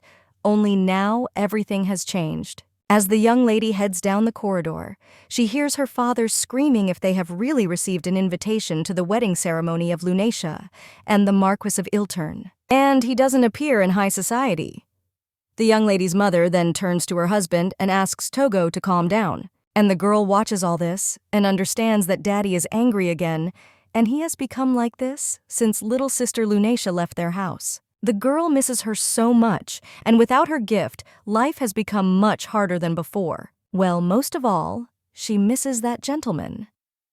The young lady's father at this time thinks that if they appear at the wedding, they will only show everyone that they are happy about this engagement, and that Lunacia is no longer part of their family. After the wedding, she will join the Iltern family, and they will no longer be able to hide behind the name of the Marquis. The young lady's mother then asked her not to do this, that is, not to use the name of the Marquis in high society, because it was too reckless. Well, the man then screams at her to shut up. The woman doesn't know a damn thing about this. Thanks to the name of the Marquis, he thought that he could attract the attention of influential investors. So now he claims that they must somehow stop this madness. The young lady's younger sister then wonders if there will be an engagement there, and understands that if she comes there, she is sure that she will be able to meet the Marquis again. After all, he chose his sister as his bride only because of the gift, but if he meets her in all her charm, then she will definitely fall in love. And now the baby turns to her mommy and daddy. Then she asked to let her go to her sister Lunacia's engagement party. The Marquis at this time turns to the young lady and says that they should start preparing for the ceremony. And the young man with blue hair claims that first of all he suggests looking for a dress for the bride. And it is necessary to choose not only an outfit, but also jewelry and shoes, because cutie Lunacia should shine at this moment. The main character then asks what they are talking about and claims that she doesn't think it's necessary. And the servant then turns to Mr. Knox and asks, maybe the two of them should go out into the city to do some shopping. The brunette then says that if Lunacia doesn't mind, until tomorrow he would like to go with her, just the two of them. And the young lady then gets a little excited and asks if Mr. Knox is sure that he wants to go. After all, the city is so crowded and he doesn't like to appear in public. The guy then replies that he doesn't care, and if the girl is only worried about it, then she shouldn't. A young man with blue hair at this time turns to the gentleman and says that he should practice inviting ladies for a walk because this is nowhere no good. However, the Marquis then turns around and looks at the guy furiously and then says that in any case, he would like to take a walk with Lunacia. The main character is not embarrassed after this, and the Marquis asks if she will keep him company. The girl understands that she will go out with Mr. Knox for the first time and thinks about what she should wear and how to put her hair up. This is so exciting, and the girl is looking forward to tomorrow. The next day, she finally finds herself in the city and says how beautiful it is. After an hour's carriage ride, they arrived at the spot.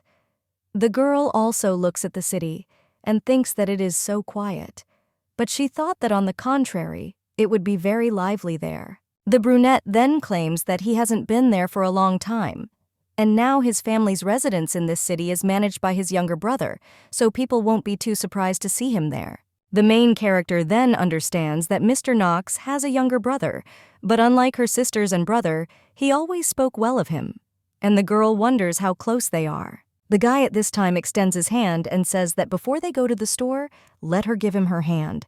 The main character is a little surprised by this and asks what he is talking about. And the Marquis then replies that she can't see well with her right eye and can easily get lost in the crowd, so he wouldn't want her to get hurt, so it would be much safer. The young lady then says that he is right and thinks that she is so embarrassed by his behavior, but this only shows how Mr. Knox cares for her. One of the merchants at this time tells the sweet couple to come there. Then he asks if they would like fresh apples because this year they ripened surprisingly tasty, after which he holds out an apple and asks to try it. The young lady then takes the apple, but when she takes a bite, who understands that she no longer feels the taste. But the young lady also understands that Mr. Knox cannot be made to understand this. Therefore, with a smile on her face, she says that it is so delicious. But the guy then takes her hand and tells her to follow him. The young lady is then surprised, and the merchant also asks where they are going. But the Marquis then leads the young lady into an alley, after which he presses her against the wall, and the girl then asks what happened. Luna doesn't understand why he was so angry. And the Marquis then claims that he can easily understand when she is lying and hates it when people do that. The girl then claims that she doesn't understand what he's talking about.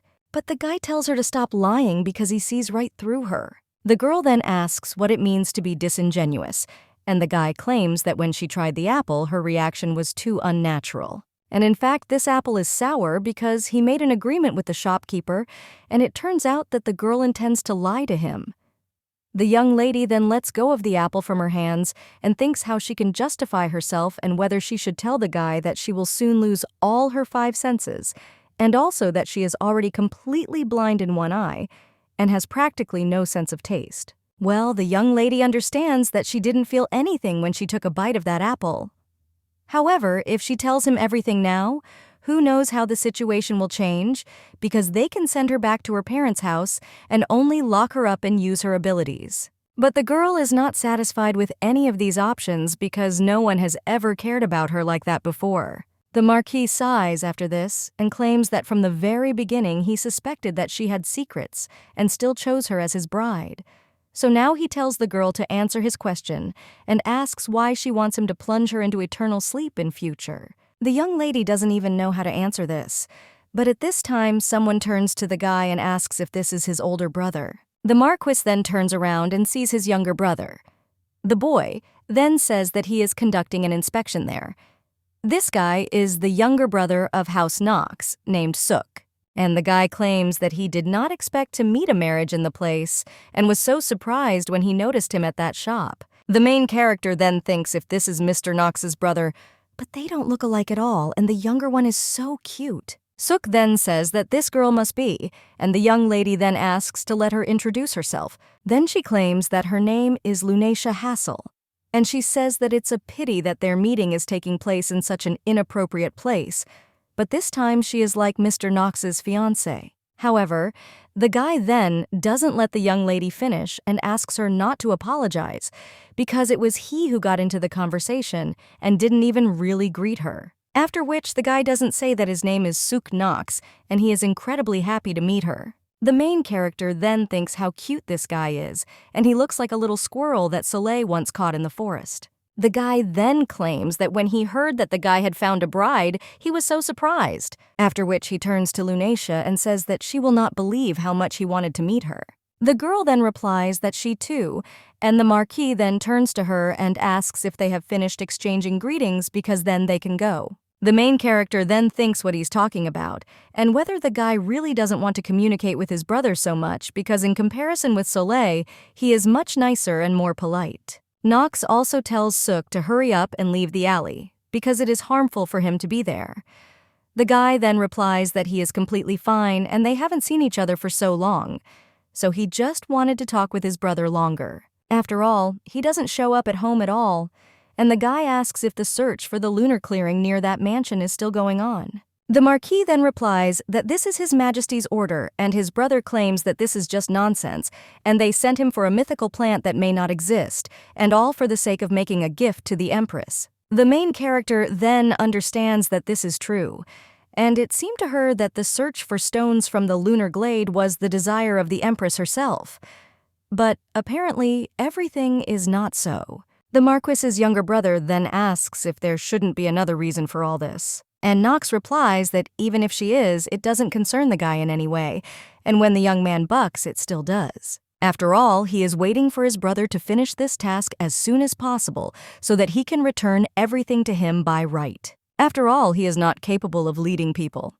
The Marquis then asks if it is true because he was thinking of giving him the place of head of the house. And mother would like this. Knox's younger brother then screams that this is not so. But after that, he immediately starts coughing heavily, and the young lady runs up to him and then asks if he is okay. The main thing is wondering if he is in poor health, and the Marquis then turns to his younger brother and advises him to rather use beige air. From the way they come out of the alley, the guy can finally catch his breath. But the main character suddenly sees her sister in the crowd and wonders if it was just Rosalind.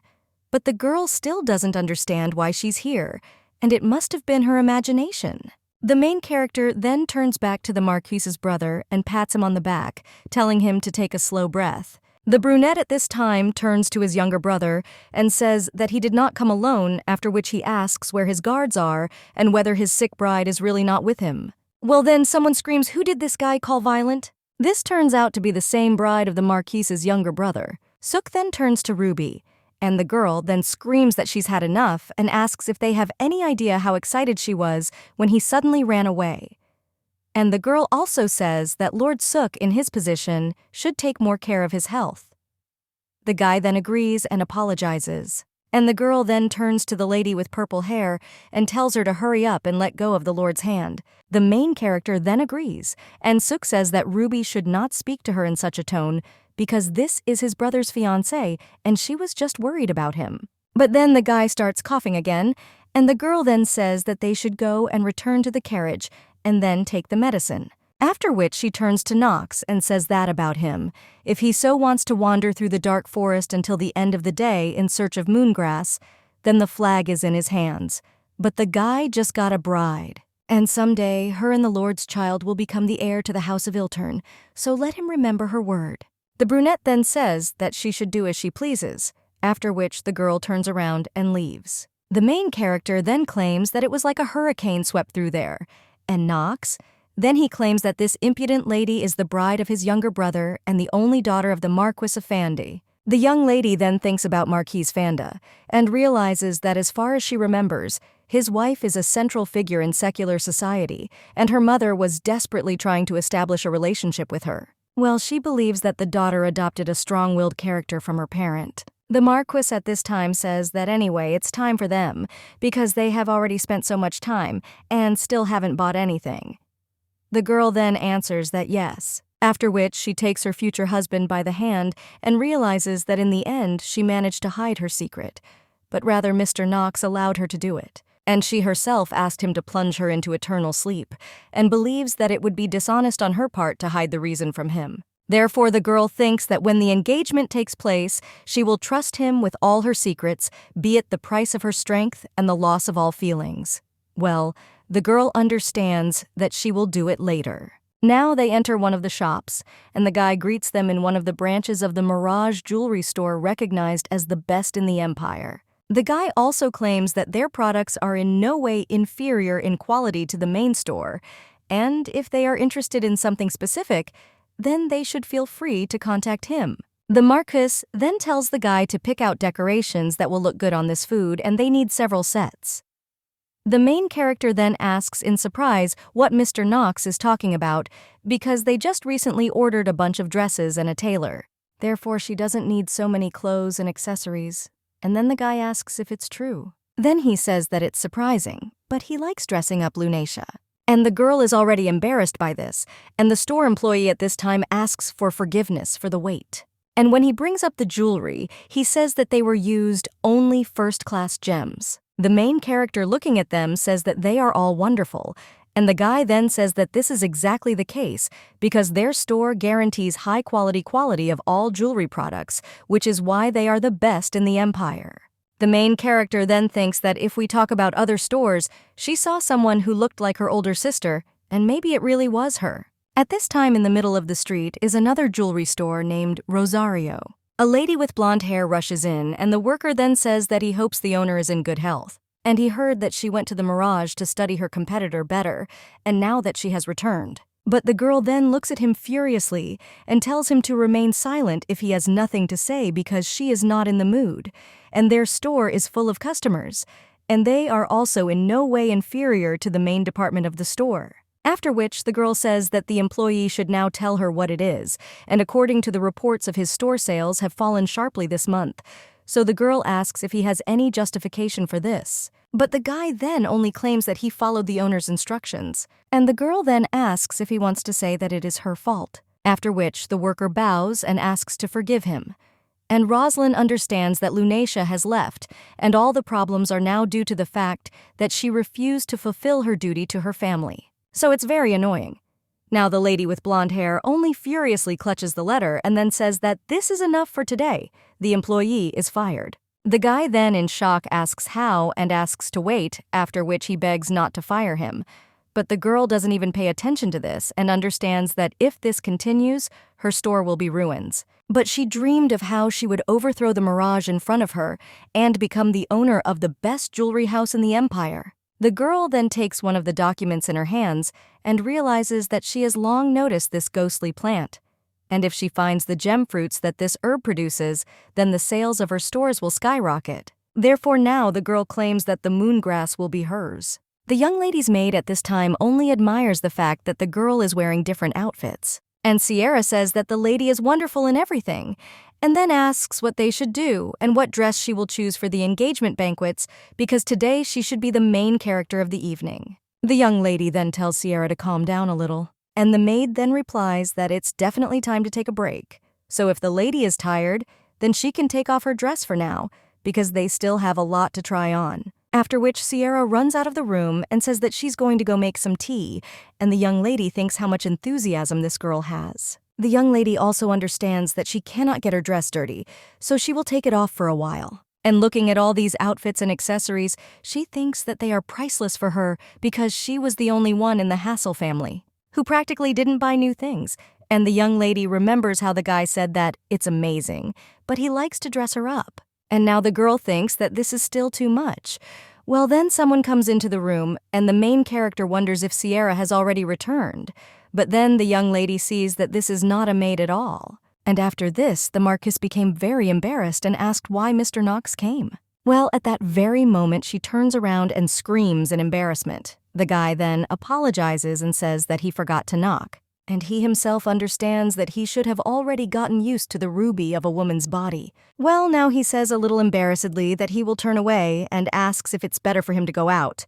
The girl screams that this will do. And the brunette then claims that he noticed that there was a birthmark on her chest that looked like a clock. And she asks if it appeared because of her strength. The main character then replies that yes, and this mark appears on those who have the gift of divination.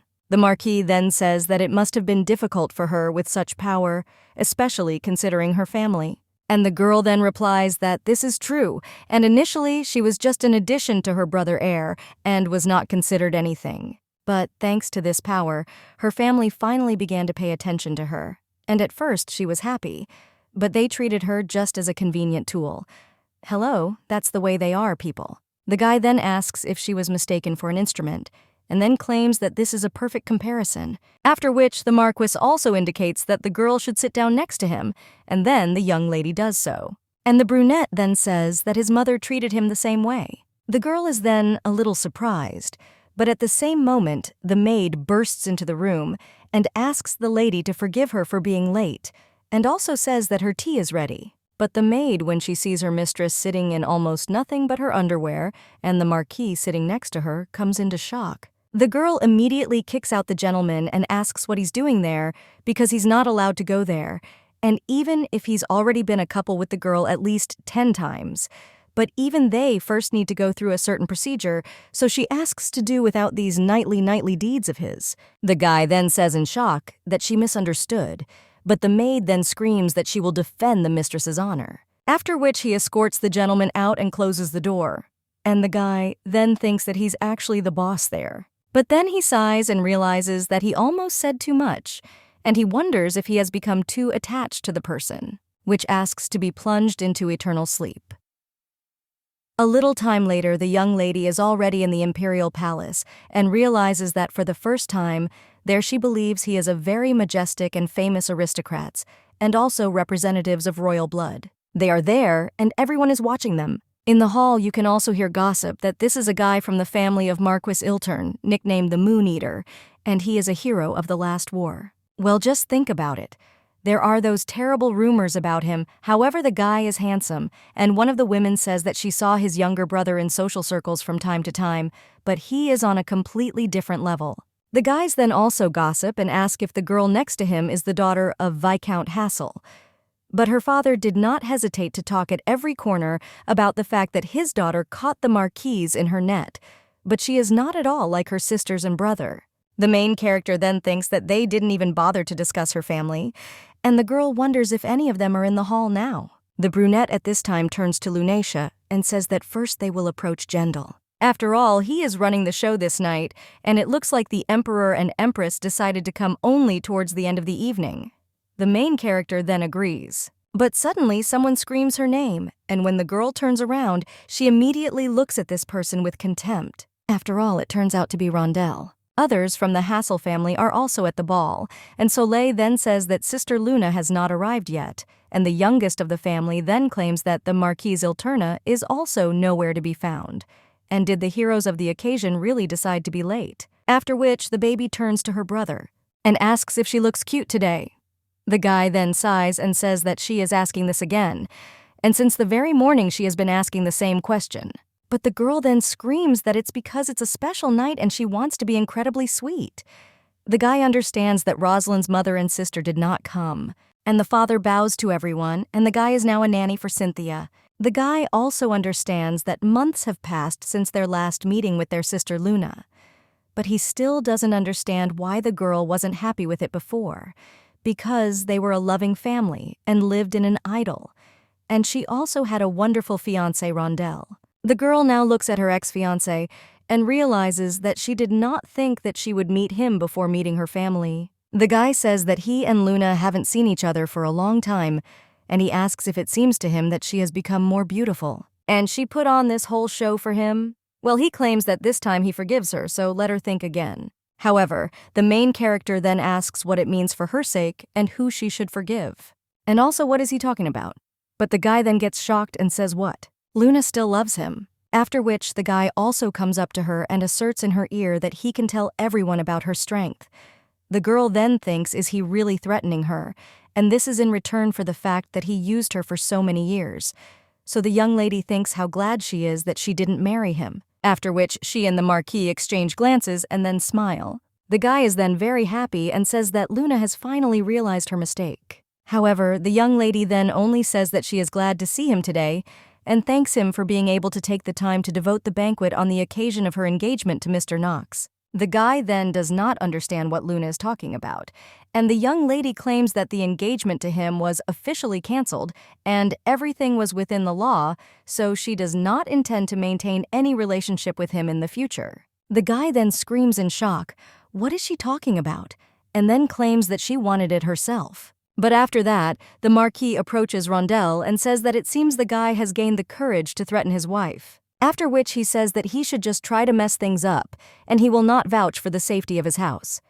But first of all, the power transmitted in the Hassel house is perceived in society as a dubious thing. Therefore, Knox asks if anyone will believe the guy's stories, and they are going to kick him out of the second division for a number of mistakes. After this, the guy in shock asks how he knows about this, and the Marquis claims that from now on until the end of his days, he will be haunted by only failures. Therefore, if he approaches his wife again, then let him not expect mercy. After which, the Marquis heads back to the moon and says that he just wasted his time. After which, the girl replies that he is right about this, and Rondell still cannot calm down. So he screams for them to wait, and when the young lady turns around asking what else, the guy screams that this is all wrong. And Luna had to marry him because then his future would be ideal. After which, the guy bites his lip. And then he points to the Marquis, claiming that he is challenging him to a duel. The guy then asks if he is dueling, but the main character at this time turns to her ex-husband and asks what he is talking about. The guy only claims that according to imperial law, he can challenge a knight to a duel at any time, and he has a sword, so let him take the fight and fight honestly. The young lady then turns to the Marquis and says that he is not obliged to agree because this is such an unceremonious act. Well, then she already sees that her future husband is standing in front of Rondell. The man then asks if the guy wants a fair fight, and claims that it looks like he's just talking, and is much too much, and then asks if he decided to go to extreme measures when he was backed into a corner. But he also claims to honor his bravery and accepts the challenge. Luna then screams, asking Togo to wait, and claims that there is no need for this. But the guy just waves his hand and says that Luna should move away because he was expecting something like this. But suddenly someone in the hall starts clapping and it turns out to be His Highness. He says that he overheard their conversation, after which the young lady says that this is Prince Gendal. The guy then just says how funny it is because all the most interesting things are happening around his best friend and Lady Lunacia, after which the prince says that a duel is a good idea, and this is much more interesting than a simple score. The brunette then turns to the prince and says that he does not change. Rondell then turns to His Highness and asks for his consent to this duel. After all, if he wins, he wants to once again become Lady Lunacia's fiancé. The young man with green hair then asks if he wants the fight to be officially approved, because if so, it's good, and as a member of the royal family, he gives the go-ahead. The main character then in shock asks what he is talking about His Highness at this time, turning to Knox. And he asks what his conditions are. The guy then tells him to do as he knows, but if Rondell loses, then he should no longer dare to approach Lunacia, after which the prince agrees. And clapping his hands, he asks for guests and their attention. After all, it happened because of Lady Lunacia, who was present there. The two men are about to duel, and the guy asks why this isn't a scene from an opera. On the one hand, they have a knight and an ex-fiancé, and on the other, a man who was once even called the Holy Sword. And not everyone is lucky enough to witness this spectacle. People in the hall immediately begin to whisper and say that who would have thought that a duel would happen at the engagement?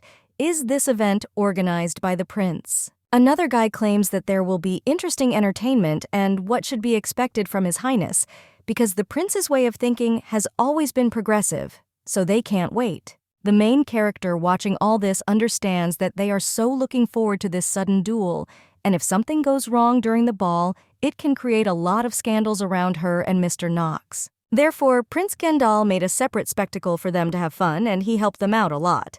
The main character realizes that she has never seen Mr. Knox fight with swords, except for battles with forest creatures. But the girl understands that fighting a person is a completely different matter, and Rondel is a rotten bastard, but he is an active knight, and fencing is his strong point. Knox then turns to the young lady and asks, "What's the matter? Is she really worried about him?"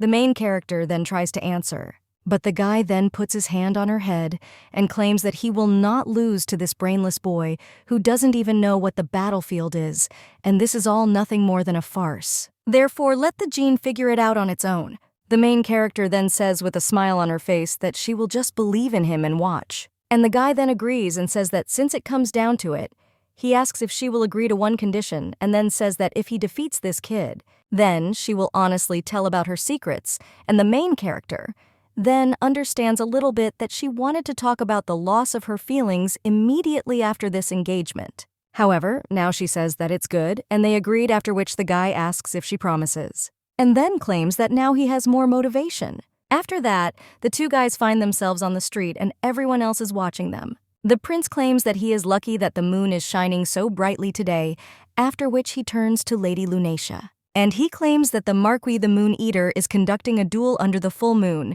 and isn't this a wonderful show?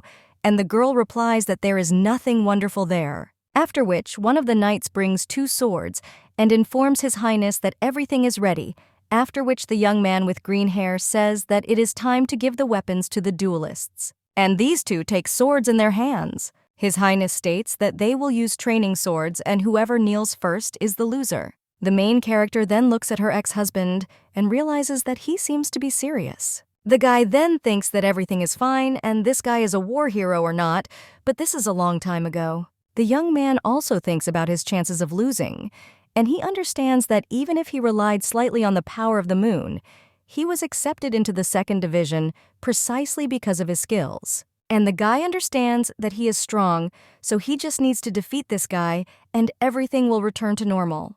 His Highness then raises his hand in preparation to begin the duel.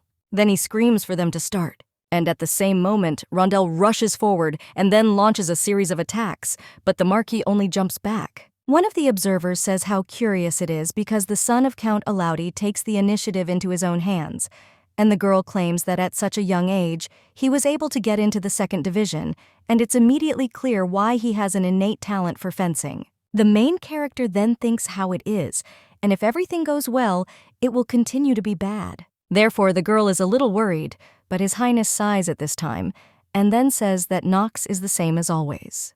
And he just wants to show off in front of his lady, the main character. When she asks what the prince is talking about, claims that if the Marquis puts this guy to bed right away, it will be too boring. And he understands this perfectly well, and Knox simply creates a show for everyone around him, realizing his superiority over the enemy. After which, the young lady asks if the guy wants to say that he is not fighting at full strength, and the prince replies that naturally this fight is more like the boys playing palace with sticks instead of swords. The girl then asks if he is talking about the game, and Gendal then claims that he will tell him in confidence that even he could defeat Mr. Alaudi. And if this was a serious fight, Knox would have ended it with one precise blow, but it seems that this guy greatly infuriated their imperturbable Marquis, and he wanted to teach him a valuable lesson. But even his steely patience will one day come to an end, and then someone falls to his knees, after which the young lady looks on in shock. After all, suddenly the Marquis put this guy down. And everyone in the hall then asks in shock what happened. One of the girls says that Mr. Knox knocked this young man to the ground with one blow. And Rondell, now sitting on the ground, says that this is impossible because he had to win. The brunette then claims that he is still young and does not see the difference between their abilities at all. But his defeat was obvious from the very beginning. After all, he would never lose to a young man who had not been on a real battlefield. And now he says that the guy, instead of running after Luna, should better train.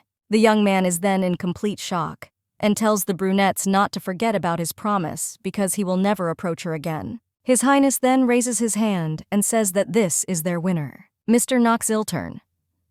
The ladies immediately admire and say that it was just an amazing fight, and one of the men says that it's not for nothing that he was called the Holy Ball of the Empire, because he defeated this guy so easily, and it's just amazing. The main character then runs up and thinks that she also wants to congratulate Mr. Knox on his victory. Well, at this time, someone runs up in front of her and it turns out to be Cynthia. The girl immediately approaches the Marquis and says that he was simply incredible, and she was constantly watching him.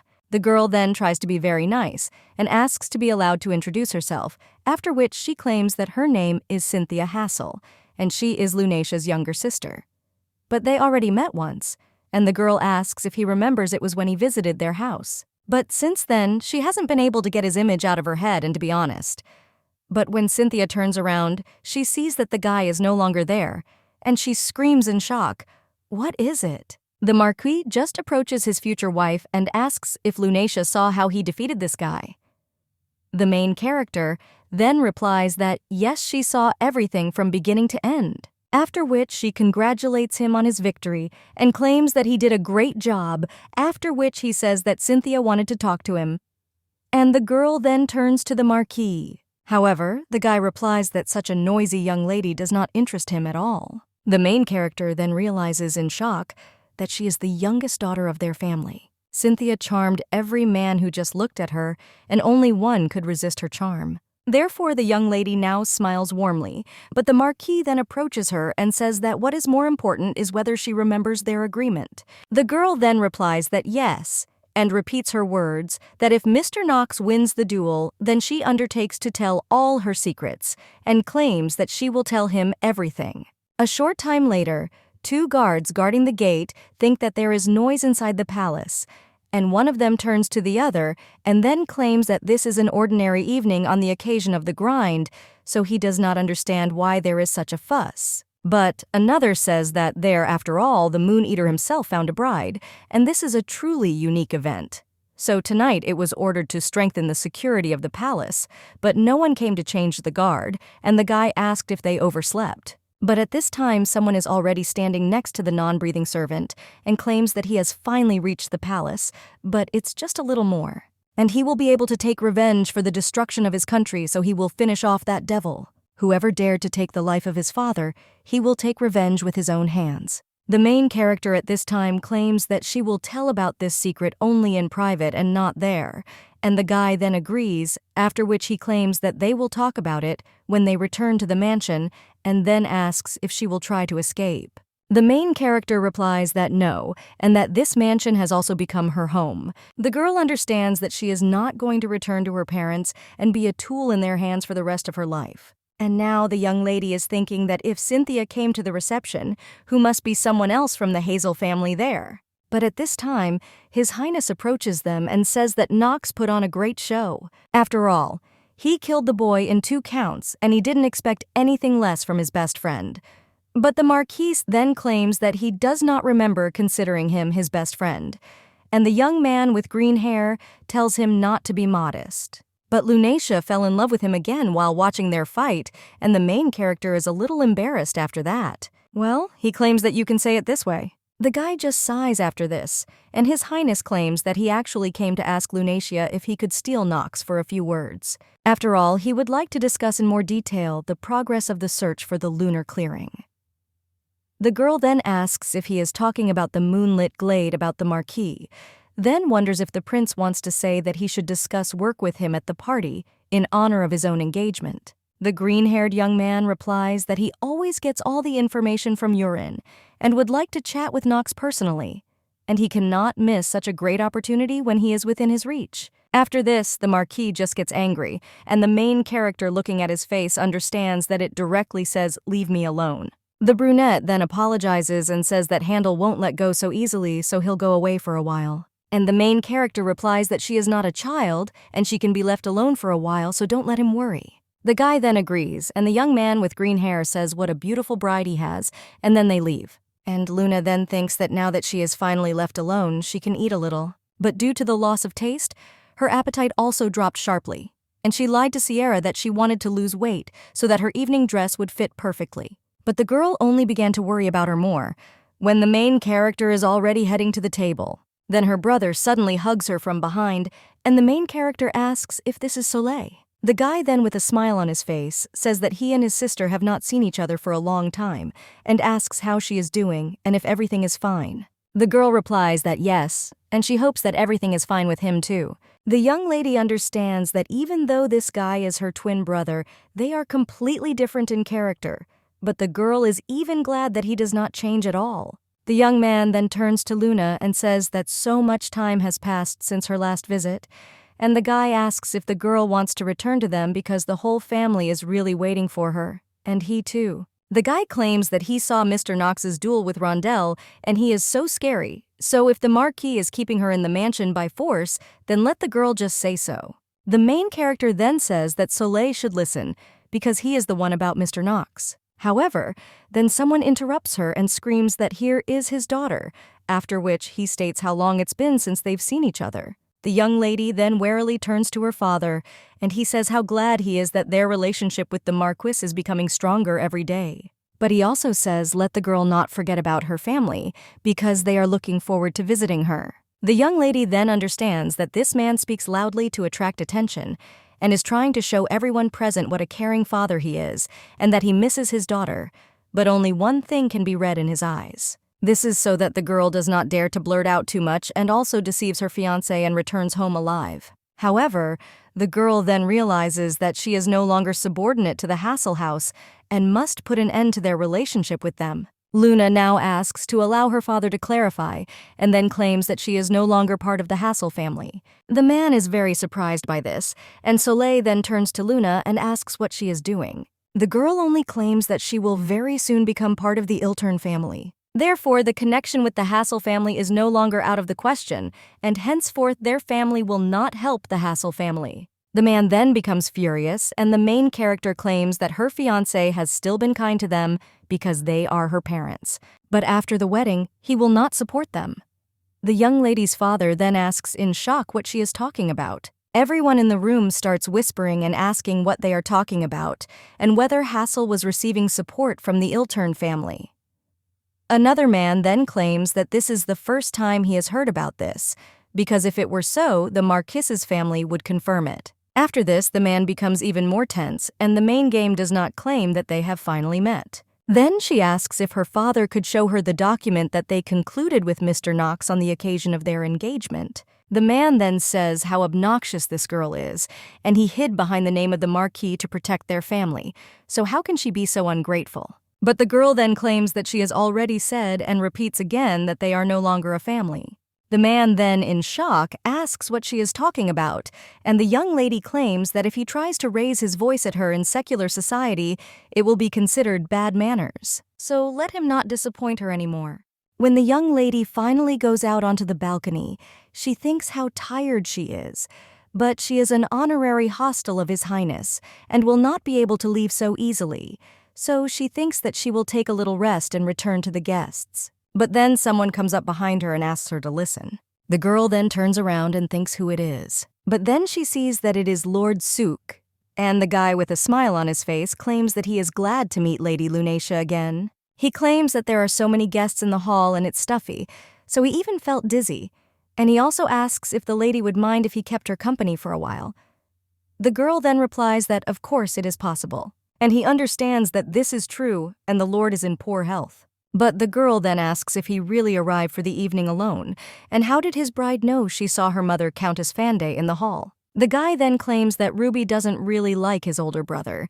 That's why she didn't come to the banquet today, and also claimed that if something happened, her mother would look after him. The main character then smiles and says that this is what the guy is saying, that he was still able to persuade her, and at first the girl flatly refused, but then she said that as soon as she finished work she would join him, and that was the last thing she said before he left. The guy also claims that he is a little harmful at times, and the young lady then thinks in her mind whether it's really just a little bit, and the young man then claims that the first thing he wanted to say was Lady Lunacia. This is what maintains his alliance with his brother. The guy also claims that Knox has a rather difficult character, so he is glad that he found a person who could accept him as he is. And the guy had to go through a lot, so he wants him to find his happiness again.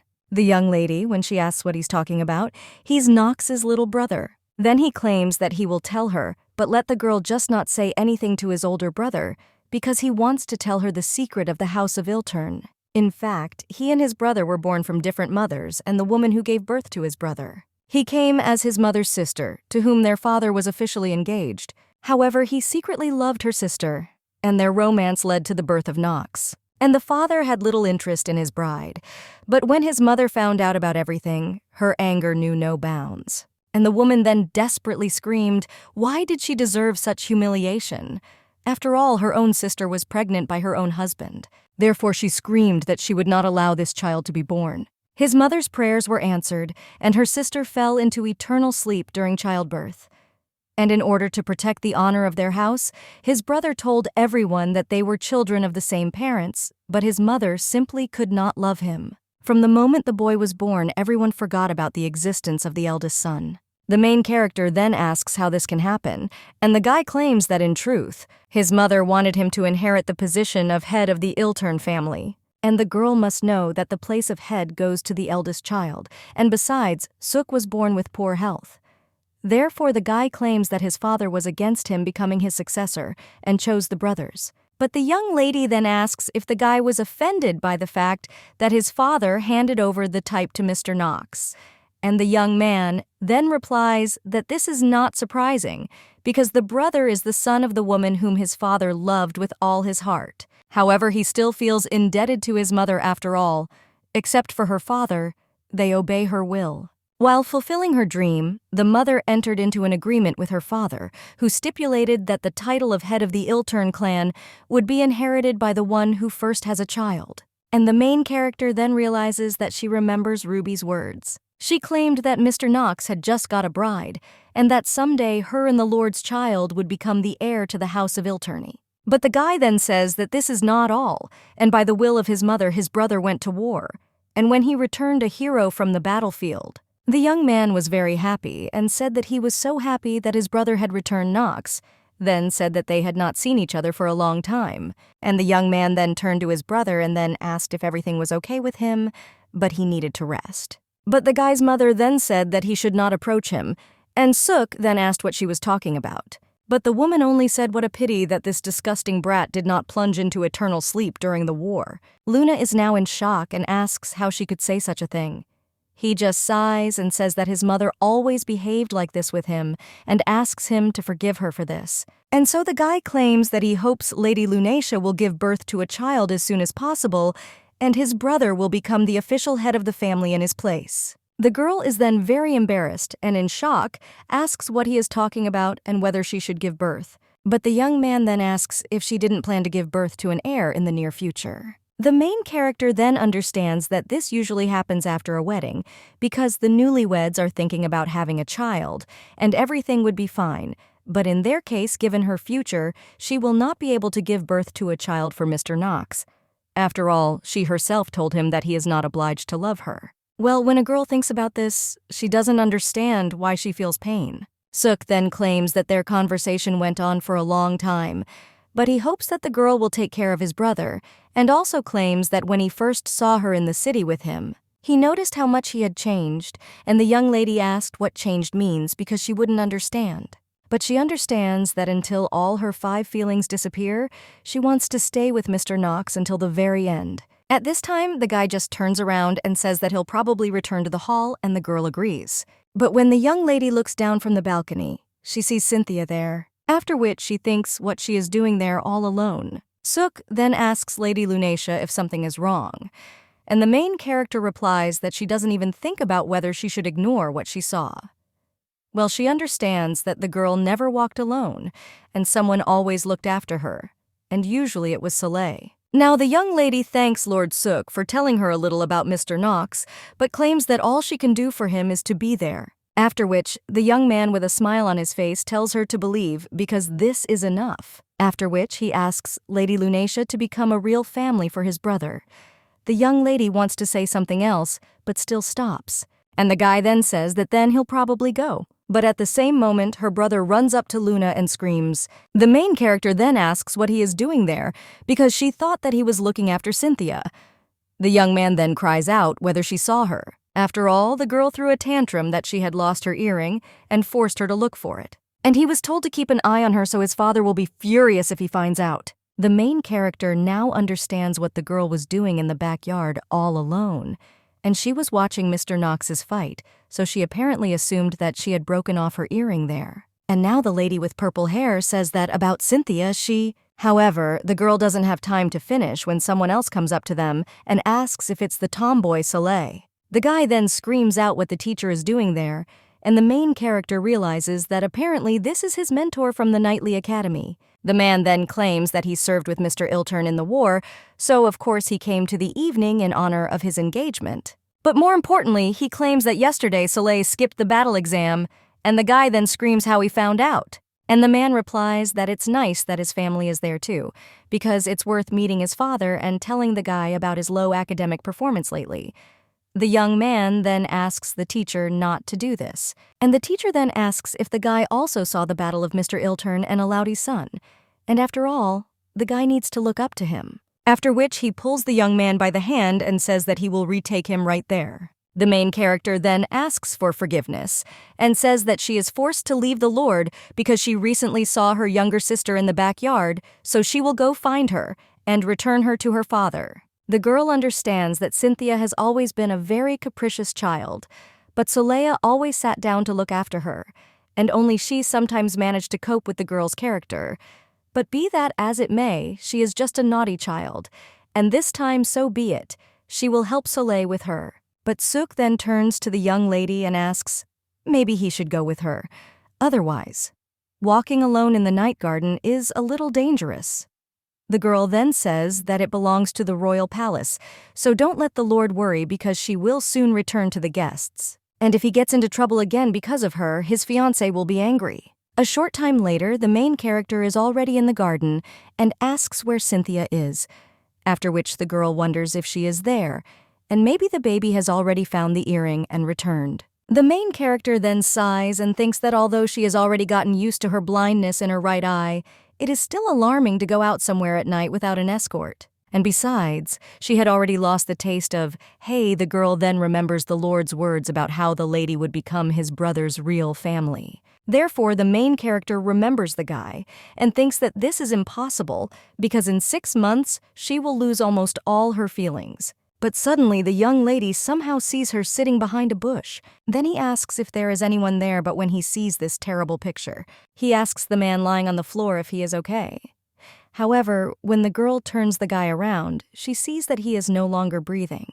And he gets very scared and then wonders if he has really fallen into eternal sleep, and this is the royal guard. Therefore, the main character thinks that Cynthia may be in danger. However, then, someone approaches the girl from behind and turns around. He sees that it is Lord Suk. The guy then says that thank God he searched her, because after the girl left, he noticed her younger sister because she ran past him. And it seems she was still able to find her missing item, but in the end she was scolded by her older brother for her sudden escape. The main character then realizes that thank God her sister is okay. And the guy at this time claims that as soon as he found out about everything, he decided to follow her into the garden, after which he says that the girl should not worry, because Ruby will scold only him and not Lady Lunacia for such an act. The girl then says that no, he just came to tell her the news and there is nothing to reprimand him for. Well then, someone comes up behind the young lady, and Suk seeing this is very surprised. But when the girl tries to turn around, she sees that the knife is already pressed against her throat, and this villain says that if she dares to move, she will plunge into eternal sleep.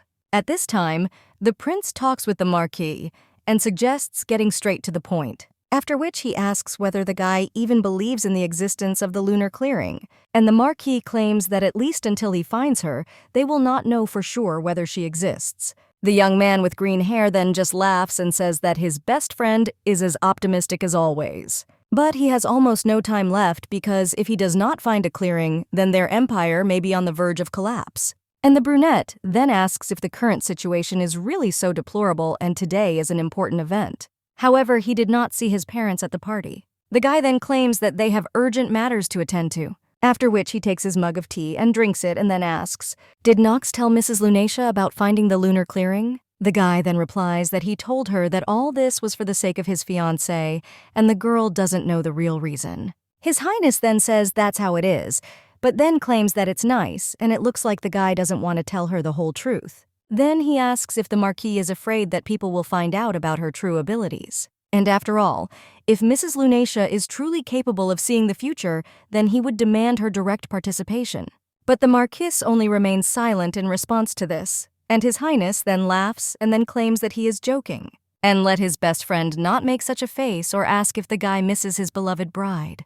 The Marquis then claims that if everything is fine, he will go, but Gendal then says that until he leaves, he will give him one piece of advice. He also claims that he is a hero of the last war, and also hid in the forest as a recluse completely alone in order to complete his mission. But after the battles, he still has many enemies, and now that he has a bride, they will try to harm him through Lady Lunacia. So His Highness tells Knox to be careful. The villain at this time asks the young lady if she is by chance the bride of that devil Knox Iltern, and the girl then asks who he is after, which the man claims that he is a survivor from the kingdom of Chevalon.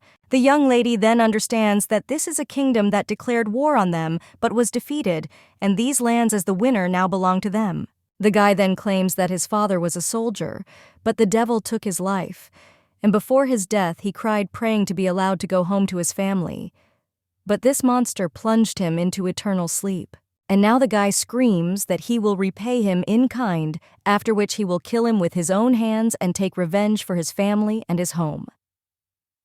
The main character then understands that after the war, people crave revenge more than ever, but they do not know everything that happened on the battlefield, and she is sure that everything was not as simple as he says. But it seems this guy is not going to listen. After which he only claims that he will take away the most valuable thing from this demon, and this is the life of his beloved bride. The bitch then screams for the guy to let the girl go now, because he is on the territory of the royal palace, and if they see him, they will immediately be plunged into eternal sleep. Well, the guy asks if he is Sock's little brother, and what kind of luck is this, because as soon as he puts this girl into eternal sleep, the guy will follow her. And besides, he has nowhere else to return, and he came there for the sake of revenge, so his grave will be here. The main character only remembers how she said that if she becomes a burden for the Marquis, he will have the right to end her life. And the girl understands that this guy is full of determination. Well, she has a goal, and that is that until all her 5 senses disappear, she will remain next to Mr. Knox, and he won't allow someone like him take her life. After which, the young lady sees Knox's brother immediately running to save her, and he will succeed. But at that very moment, this stranger will attack him and then take his life. The man now points his dagger at the young lady and screams that if he doesn't do anything, then how can Lord Sook Dai touch him? Well, at this time, the guy is already running and screaming Lunacia's name. However, the girl then screams for him not to do this. Then he pushes the attacker away, and he takes the lord by the hand and then drags him along. The girl screams for someone to come to the rescue because the villain has entered the palace. Well, suddenly the girl hears how the guy is getting worse, after which he completely falls to the floor. And the young lady is shocked, screams his name. The guy then tries to catch his breath, and the main character says that he has lost his breath and asks what to do. The girl understands that it is strange that there is not a single guard nearby, and today so many people have gathered in the palace, but no one responded to their cries for help, and very few guests come to this part of the garden. Therefore, the girl understands that they need to run to the entrance to the hall, but now this is impossible. The guy then asks Lunacia to run, and the girl then asks in shock what he is talking about. After all, she can't leave him there. Well, the guy then claims that he will simply hide from him in the bushes, and don't let it worry, because he can catch up with her, so let the girl hurry into the hall. The main character then thinks whether he is lying to her so that she will leave as soon as possible, after which she understands that she needs to see what will happen if she leaves him there.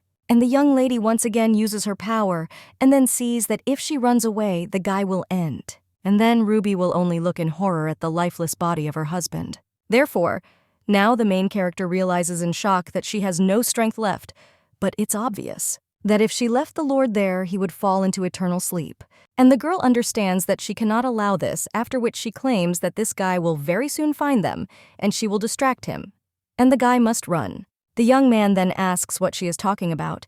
The girl replies that he has a better chance of finding the entrance in the dark, so let him call for help. But the guy then tells Lady Lunacia to wait. However, the main character then turns to him and tells him not to be afraid because tonight no one else will die and she will not allow this. Well, when the girl runs, she notices that this guy is sitting in the bushes. The guy then notices the girl and immediately jumps out and starts running after her.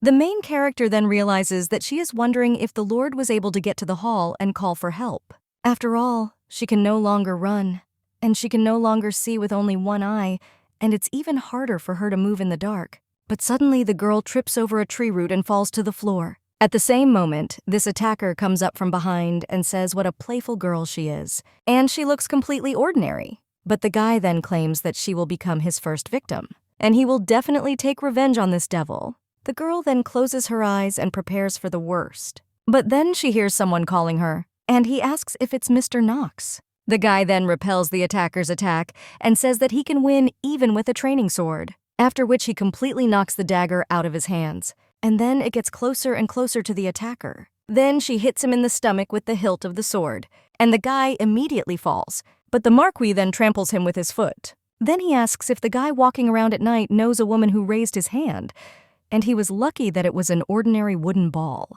However, if he had a real one, the guy would have gone to heaven a long time ago. The attacker then screams that he is a real devil, but he immediately gets hit in the forehead with a sword and then loses consciousness. And at this time, the Marquis approaches Lunacia, and he apologizes for being late. Then he asks if she is injured. The main characters do not answer that everything is fine, but then ask how he found her. The Marquis then claims that her brother made a fuss about not being able to find her for some urgent conversation. And he had a bad feeling, so he went out into the garden, and there he already came across his younger brother. The Lord is approaching them at this time. Then he turns to Lady Lunacia and his brother. The girl then realizes that Lady Ruby is also there. But in her charge, it was she who discovered the Lord already lifeless. Now the woman turns to the main character and says that thanks to her, Lord Suk was able to escape and call for help. The guy then replies that this is true, and thanks to her, he was able to meet Ruby and Knox, and luckily she had medicine, so he immediately felt better. After which he claims that Lady Lunacia is very brave. And the girl then asks what he is talking about. And she replies that she didn't do anything like that, but she herself understands that she just saw a future that she wouldn't want in reality.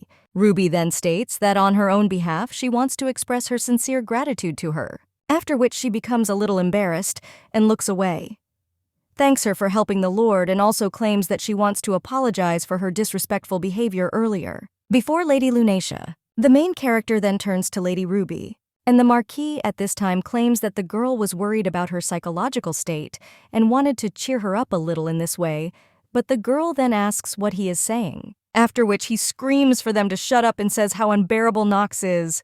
The main character smiles after this and realizes that this time she managed to save a person's life thanks to her powers. Well, she understands that she is also glad that it was Mr. Knox who came to her aid, because as soon as she heard his voice, she immediately felt so calm, and she is so grateful to him. But suddenly, the young lady's head begins to split, and she cringes in pain.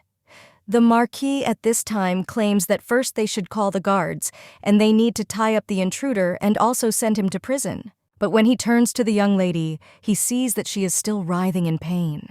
The main character then just falls to the floor and thinks how much it hurts her, as if someone is trying to tear out her ears. A little time later, the girl wakes up in her bed and wonders where she is, after which she realizes that this is her room. And she and Mr. Knox arrived at the palace on the occasion of their engagement, after which he fought a duel. And then they threatened her, so the girl remembers that a villain entered the palace. Well, the girl remembers that Mr. Knox saved her, but she does not understand what happened next. At this time, the maid enters the room. The main character asks Sierra if this is it. But after that, the girl only turns to the mistress with tears in her eyes and says something to her. But the young lady then asks what she is talking about, and then claims that she doesn't understand anything. The maid continues to talk about the young lady changing after this, but claims that she cannot hear her at all, and then asks if she can speak louder. The girl then runs away and asks how and turns to Mr. Knox. Luna then realizes that she lost her hearing and that's why it happened. What a whole evening! She predicted the future as many as 2 times, and even though she was ready for such an outcome, but the reality turned out to be much worse. And a little later, Mr. Knox runs into the room, after which they cry out whether she has woken up. However, the girl sits in the same position and looks out the window, after which the guy asks what happened. And when he grabs her hand, then the young lady turns around and greets Mr. Knox. The guy then looks at her in shock, and then he just hugs her tightly. The young lady then screams out what Mr. Knox is doing, and the guy then claims that thank God she finally woke up. And the girl then realizes that she can hear him, and it's probably because he's talking right next to her ear.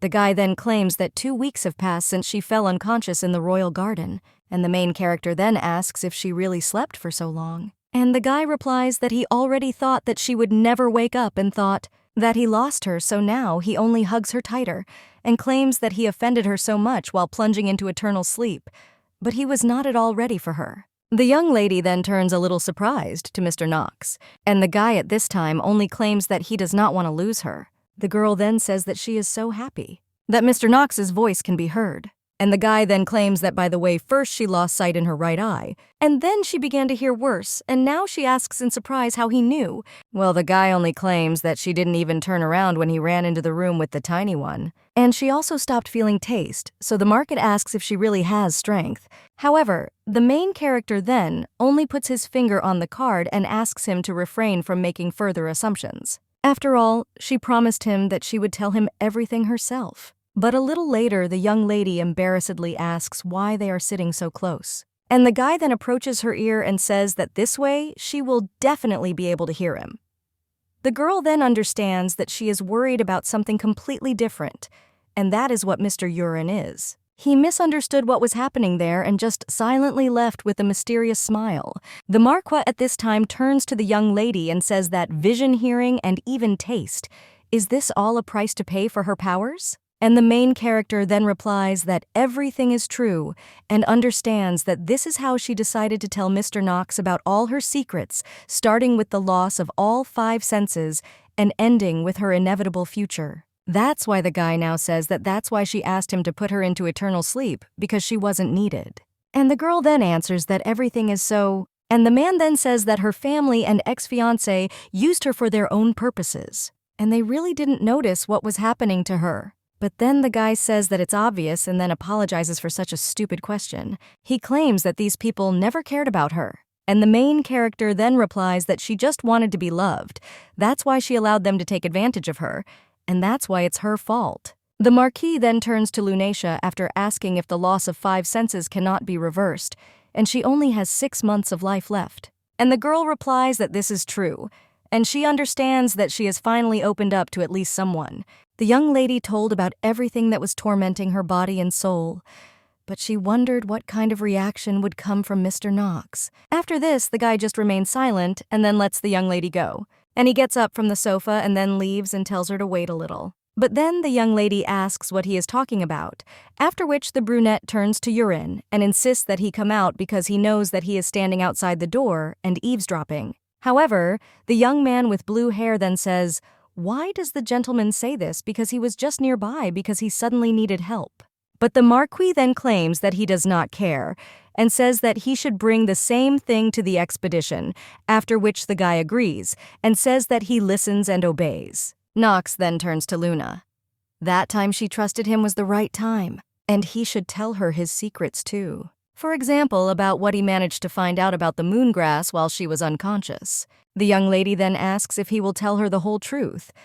But the guy then says that first he would like to raise an equally important topic. After all, while the girl was unconscious, research was carried out regarding the criminal who had entered the palace, and they interrogated the victims. But due to Luna's poor health, the case was suspended, and the criminal is awaiting his sentence in prison. The main character then asks if she slowed down the progress of the investigation and then apologizes. Well, the Marquis then says that she shouldn't ask for forgiveness because whoever should have done it is him. After all, he put her in danger because of his position. The girl then turns to her future husband and asks Togo not to talk like that. She also tells Mr. Knox that they are now a family, and he is not to blame for anything because she believed that he would come and save her. However, the Marquis then claims that he does not want to lose her because of his past mistakes, after which the young lady did not hear this and asks if he said something. After all, even from such a distance, she can't hear him well, but the guy then looks away and says that it's nothing, after which he offers to continue their conversation. He claims that the royal family took responsibility for keeping the criminal, and it was they who were to blame for allowing their home to be broken into. Gandalf also sent the girl a personal letter of apology, and the young lady then asks if the prince really sent her a letter. But the brunette then says that she can just burn it and not even read it, because he is sure that nothing useful is written there. But the young lady understands that she is interested in what is there. The guy claims that during the interrogation an interesting detail was revealed. Someone helped the criminal get into the palace, and the main character then asks if the guy wants to say that the villain had an accomplice, and the young man replies that this is true, and not just an accomplice, but the one who knew about the reception on the occasion of their engagement. But the guy claims that whoever it was, he manipulated that guy by giving him the opportunity to take revenge on him, but the true goal was not he, but the criminal intended. Put the Empress into eternal sleep, and the young lady then asks what he is talking about. The girl understands that the current ruler of the Sanras Empire is Michaela von Lysanras. In the country she is also known as the Divine Guardian. The woman is smart and resourceful, and also understands not only etiquette and manners, but also the military craft.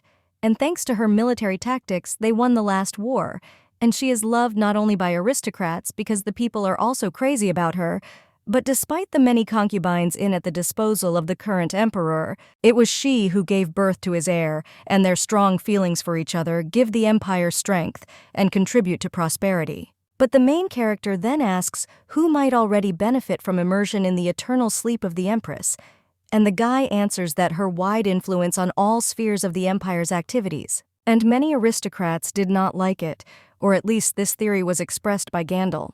The guy claimed that the attacker had allies, and while one made his way into the royal garden under the cover of darkness, another person was seen near his mother's bedroom. Judging by the story of the guards during the patrol, they noticed someone at the entrance to the Empress's chambers. But at this time, his mother was not expecting guests, and apparently because of the commotion that began in the garden, he was able to escape without really doing anything. Yes. And in addition, during interrogation, it turned out that this boy knew the secret of the imperial family, and he knew that his mother was not well. But only those close to the royal family know about this, so the one who plunged into eternal sleep, or the person who works in the palace. Either someone from the highest level knows that they are closely connected with the royal family, and the Marquis claims that whoever it is, he will take into account his suspicions and personally conduct an investigation. After which, the prince told Knox to find the lunar clearing as soon as possible. And the guy then replied that he was obeying. And the main character is now in shock, asking if Her Majesty is sick. And the Marquis replies that this is true and it is not being advertised yet. But the Empress fell ill with a severe form of an incurable disease, and all the imperial family does is try to keep her alive. The main character then asks how this can be, and the guy claims that the assistant knew that the Empress was now in serious condition, and decided to attempt to put her into eternal sleep when she is most vulnerable, because if she recovers, it will be much more difficult to get close to her. And if he manages to carry out his plan, then the Empress's immersion in eternal sleep can be easily disguised as death from an incurable disease. And perhaps even the Emperor's concubines may be involved in this, because if the Empress immerses herself in eternal sleep, they will sit on the throne. And it will be easy to lead them even without sitting on the throne.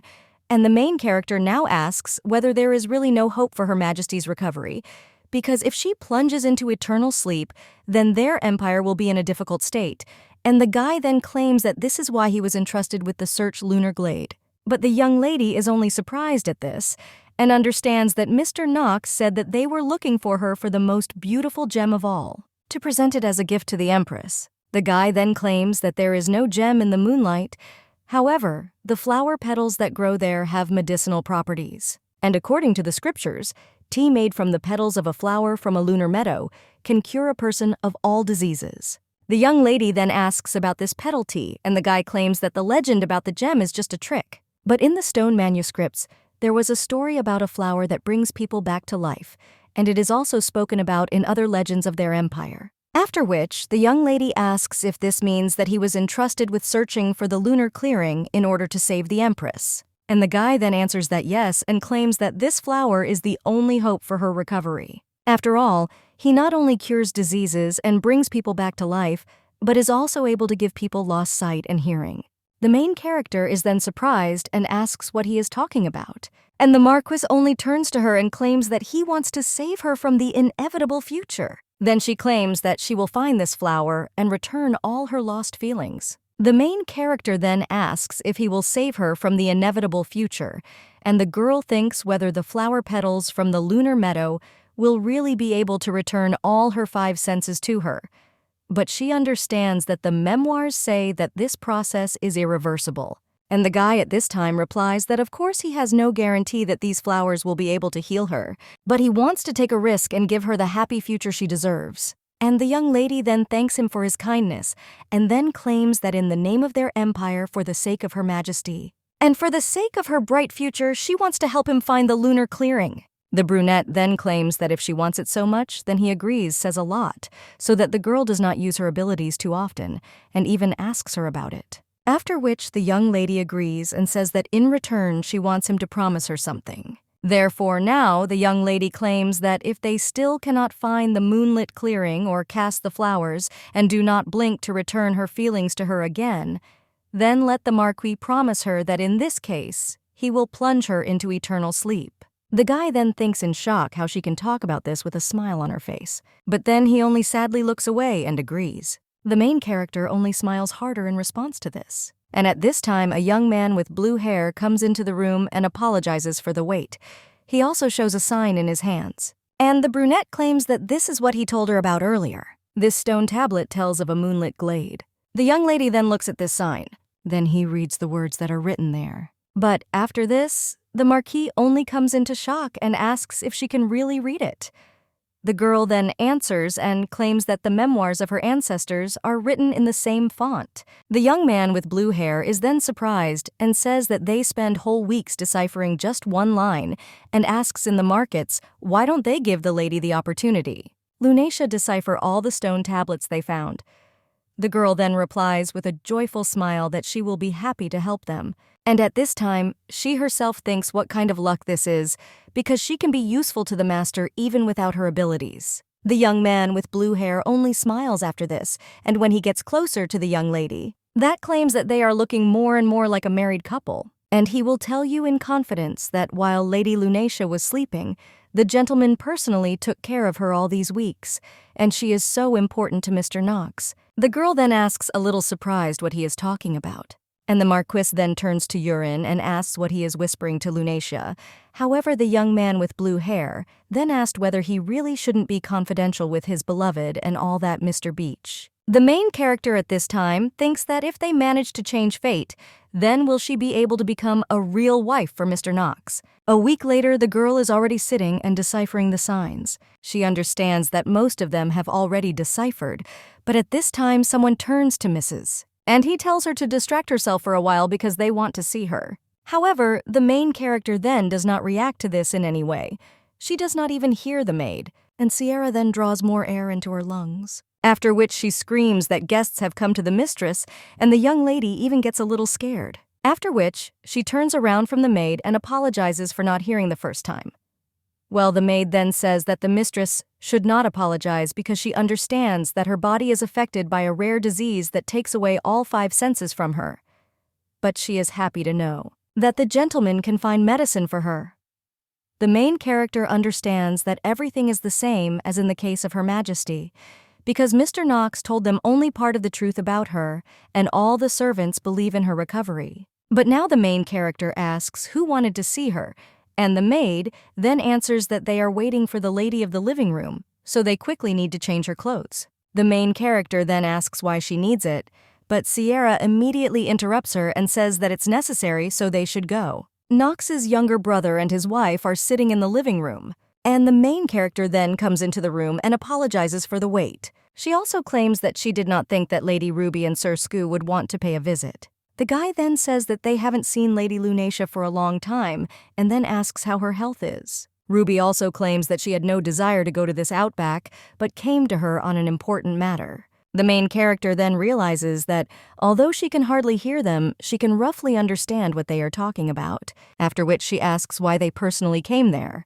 But at this time, the Marquis approaches Lunacia from behind and claims that the whole point is that Ruby personally wanted to give her something. However, then the girl screams for the Marquis to shut up because she herself can tell Lady Lunacia why she came today. And after all, her mother fulfilled Knox's request, so let them take it already. The guy then picks up the box and hands it to Lunacia, claiming that he asked to make this item personally for her. The main character then takes the box in her hands, but when he opens it, he looks at this thing a little surprised and asks what it is. And the Marquis then leans towards her ear and whispers that this is a hearing aid, and this is a special device that will help her hear better at a distance, after which the young lady asks if such technologies really exist. Ruby then only says that they should not dare to flirt in front of the guests, but she, by the way, is still there. But the Marquis does not pay attention to her, after which he continues to torture and claims that there is a kingdom beyond the sea with which they have concluded a peace agreement. And in exchange for peace, they pledge to help each other, including sharing the latest technologies. And this device allows the hearing impaired to remain on an equal footing with other people. After which, the main character asks really, but Ruby's mother, that is the Duchess of Fanday, did this for her. But she has many connections in the overseas kingdom, and the Marquis then claims that he personally wrote her a letter and asked her to find this device since he is the older brother of his son-in-law. The woman could not refuse. The main character then takes this device in her hands and says that the Marquis did such work for her sake. Ruby at this time claims that she doesn't know why they need this thing, but it cost a lot of money, so she will be with the girl and considers it her gratitude for saving her husband. At this time, Suk turns to Lunacia and claims that Ruby was still thinking about how to express her gratitude to her. Therefore, they will be happy if she accepts this gift from them. At this time, the Marquis just sighs and the main character has a smile on her face. She replies that of course she will accept him and thanks these two from the bottom of her heart. That same evening, looking out the window, the main character realizes that thanks to today's meeting, she feels as if she has become closer to Lady Ruby. And although she has a strong-willed character, she is a good girl at heart. And her fiancé, Sir Suk, is gentle and open to dialogue, so they complement each other perfectly. But in the meantime, the main character has almost finished her work on decoding.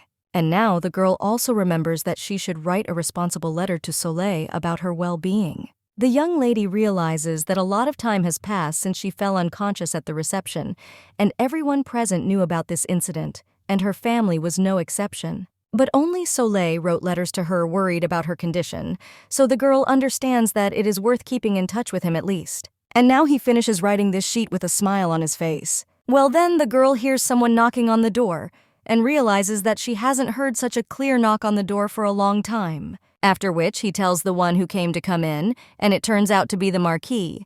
He asks if the girl can now hear even extraneous sounds, and she replies that yes, she hears everything very clearly, as if she had never lost her hearing at all. Lunacia actually needed this device, but he should still warn her that if she completely loses her hearing, this thing will not help her hear again.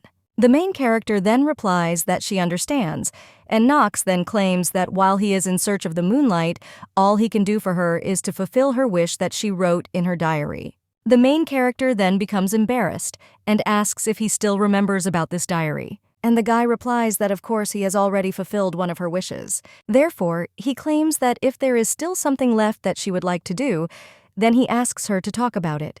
He will try to fulfill everything. The main character is a little surprised after this, and then claims that if he survives all these moments with her, she will be very grateful to him. And the guy is very embarrassed after this, but then he realizes that his face has turned red. And then he turns away Lunacia, then asks what happened.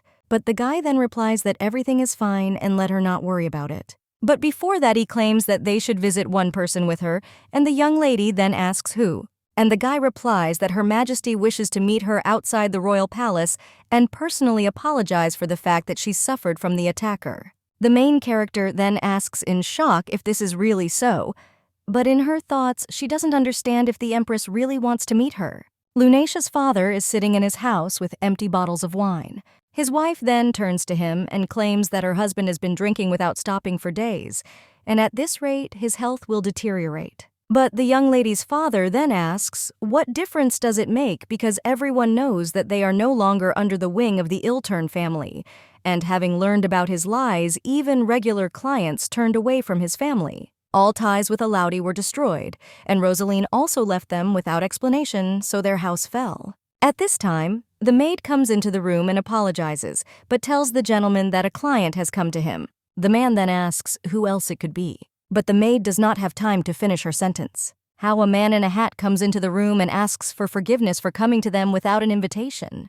Nicholas immediately jumps up from his seat and asks what Mr. How is he doing there. Well, the man then claims that he wants to offer them one deal and his customer will pay them generously if they agree, but this order is top secret. The young lady's father then asks what top secret means, and the customer then claims that everything is because this matter concerns the imperial family, after which he asks if they want to know more. The Empress at this time is in very bad condition, and the prince screams out whether his mother is really bad and whether he should call a doctor.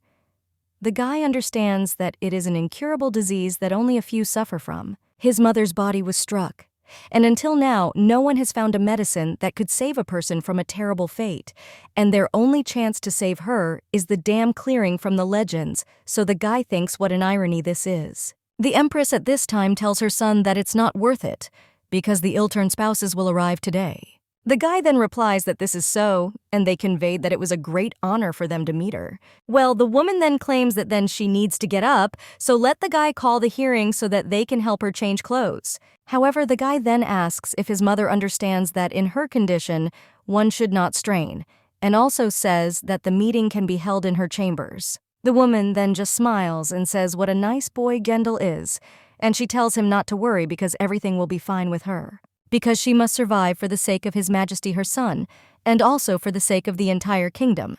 The main character at this time is in the carriage with her husband, and she, turning to Mr. Knox, asks whether he has communicated with Her Majesty personally before, and also what kind of person she is. The Marquis then replies that she is a strong woman with a kind heart, and she is very smart, and is also able to come to an agreement with anyone, so we can say that you adopted all the best features of Gendal from her. And the main character then understands this, but says that she was interested in finding out from him how Mr. Knox was able to make friends with Mr. Gendal, but the guy then replies that they are not friends. And then he says that in those days he was not yet the head of the Iltern family and was not in the service of the Empire.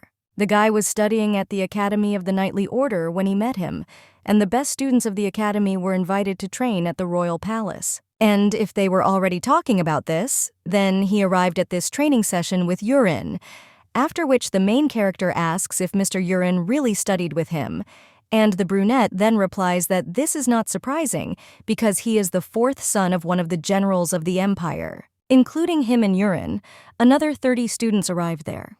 And while staying in the palace, he met a spy who wanted to attack the only son of the royal family, and he managed to neutralize him. Gendal then claimed that this was incredible and asked how the guy knew that this particular man turned out to be a spy. The Marquis then replied that he had been acting suspiciously since he got to the palace, and he had come there for training and had not let his guard down for a second. And the prince then said with a smile on his face that this guy was a nice fellow. And then he said that he now understands what kind of future head of the Iltern family is. And then he said that he liked the guy. The prince also extended his hand and asserted that he was not interested in fame in terms of numbers, and that the future Marquis was the most ordinary guy, which is why he wanted to be friends with a person like him. Now, the brunette claims that despite the fact that the prince was literally in danger, he offered him friendship as if nothing had happened, and the young lady then realizes that this is like him. The Marquis says that if you think about it, he became friends with Urin at the same time. And then the two of them went to war, and Urin is the fourth son of a general in the imperial army, so in any case he was not supposed to become the next head.